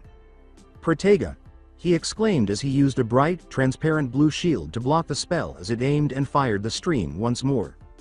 "Vermilius," the blonde exclaimed as he waved his wand, shooting bright red sparks at the silhouette with the same charm. It blocked the last spark and then flicked its wand, pushing the blonde back. "Come on, Naruto," exclaimed Harry, You can do it, exclaimed Hermione. Ron shouted, "Don't give up," Naruto yelled. "Let's see how you like this, Perfusum Flamma," as he hurled a stream of violet flames at the silhouette, while the blonde wizard clutched his wand and stood up. The shadow raised its shield, but the flames pushed it back until it was on the verge of falling. It then swiftly stood up and whirled its wand, launching wave arcs of black flames. "Protega!" he exclaimed, blocking out multiple arcs before being struck. As Naruto struggled to stand up, his body and clothes covered in scorch marks, the group gasped. He turned to see the silhouette wave and upside down before the blonde was pushed back even farther by a fiery explosion. They yelled, "Naruto!" As they sprinted up to his downed form. The blonde turned feebly to face the silhouette while the black tip of its wand gleamed. When he realized his friends were nearby and too preoccupied to notice, he forced himself to get up and said, "I have to protect them." Harry and Ron followed Hermione's plea, "Naruto, don't, it's too strong," until they realized the spell the shadow was charging with. With his wand aimed, Naruto yelled, "Expelliarmus," and sent out a stream of violet energy, while the silhouette sent out a black stream. The shadow withdrew its wand and then pushed forward, giving its spell an additional boost as the two spells collided and battled for supremacy. Now that his spell was wearing off, Naruto was being pushed back. "I won't give up," he thought to himself as he turned to face his friends' anxious expressions. "They're depending on me. I have to win. I've got to win," he pondered. Kyuubi just arched an eyebrow at the scene in the boy's mindscape because his host was already severely injured and it would take longer to heal him if he lost or, worse, perished in the struggle for dominance. As he sent his chakra through his jailer's body, he muttered, "Tisk, you owe me for this kit." When he senses a malevolent energy coursing through his body, Naruto's eyes widen and he lets out a savage growl. His hair turns wilder. His nails become sharp enough to resemble claws, and he develops fangs. That's it for today. I hope you guys enjoyed this great story. See you in the next one.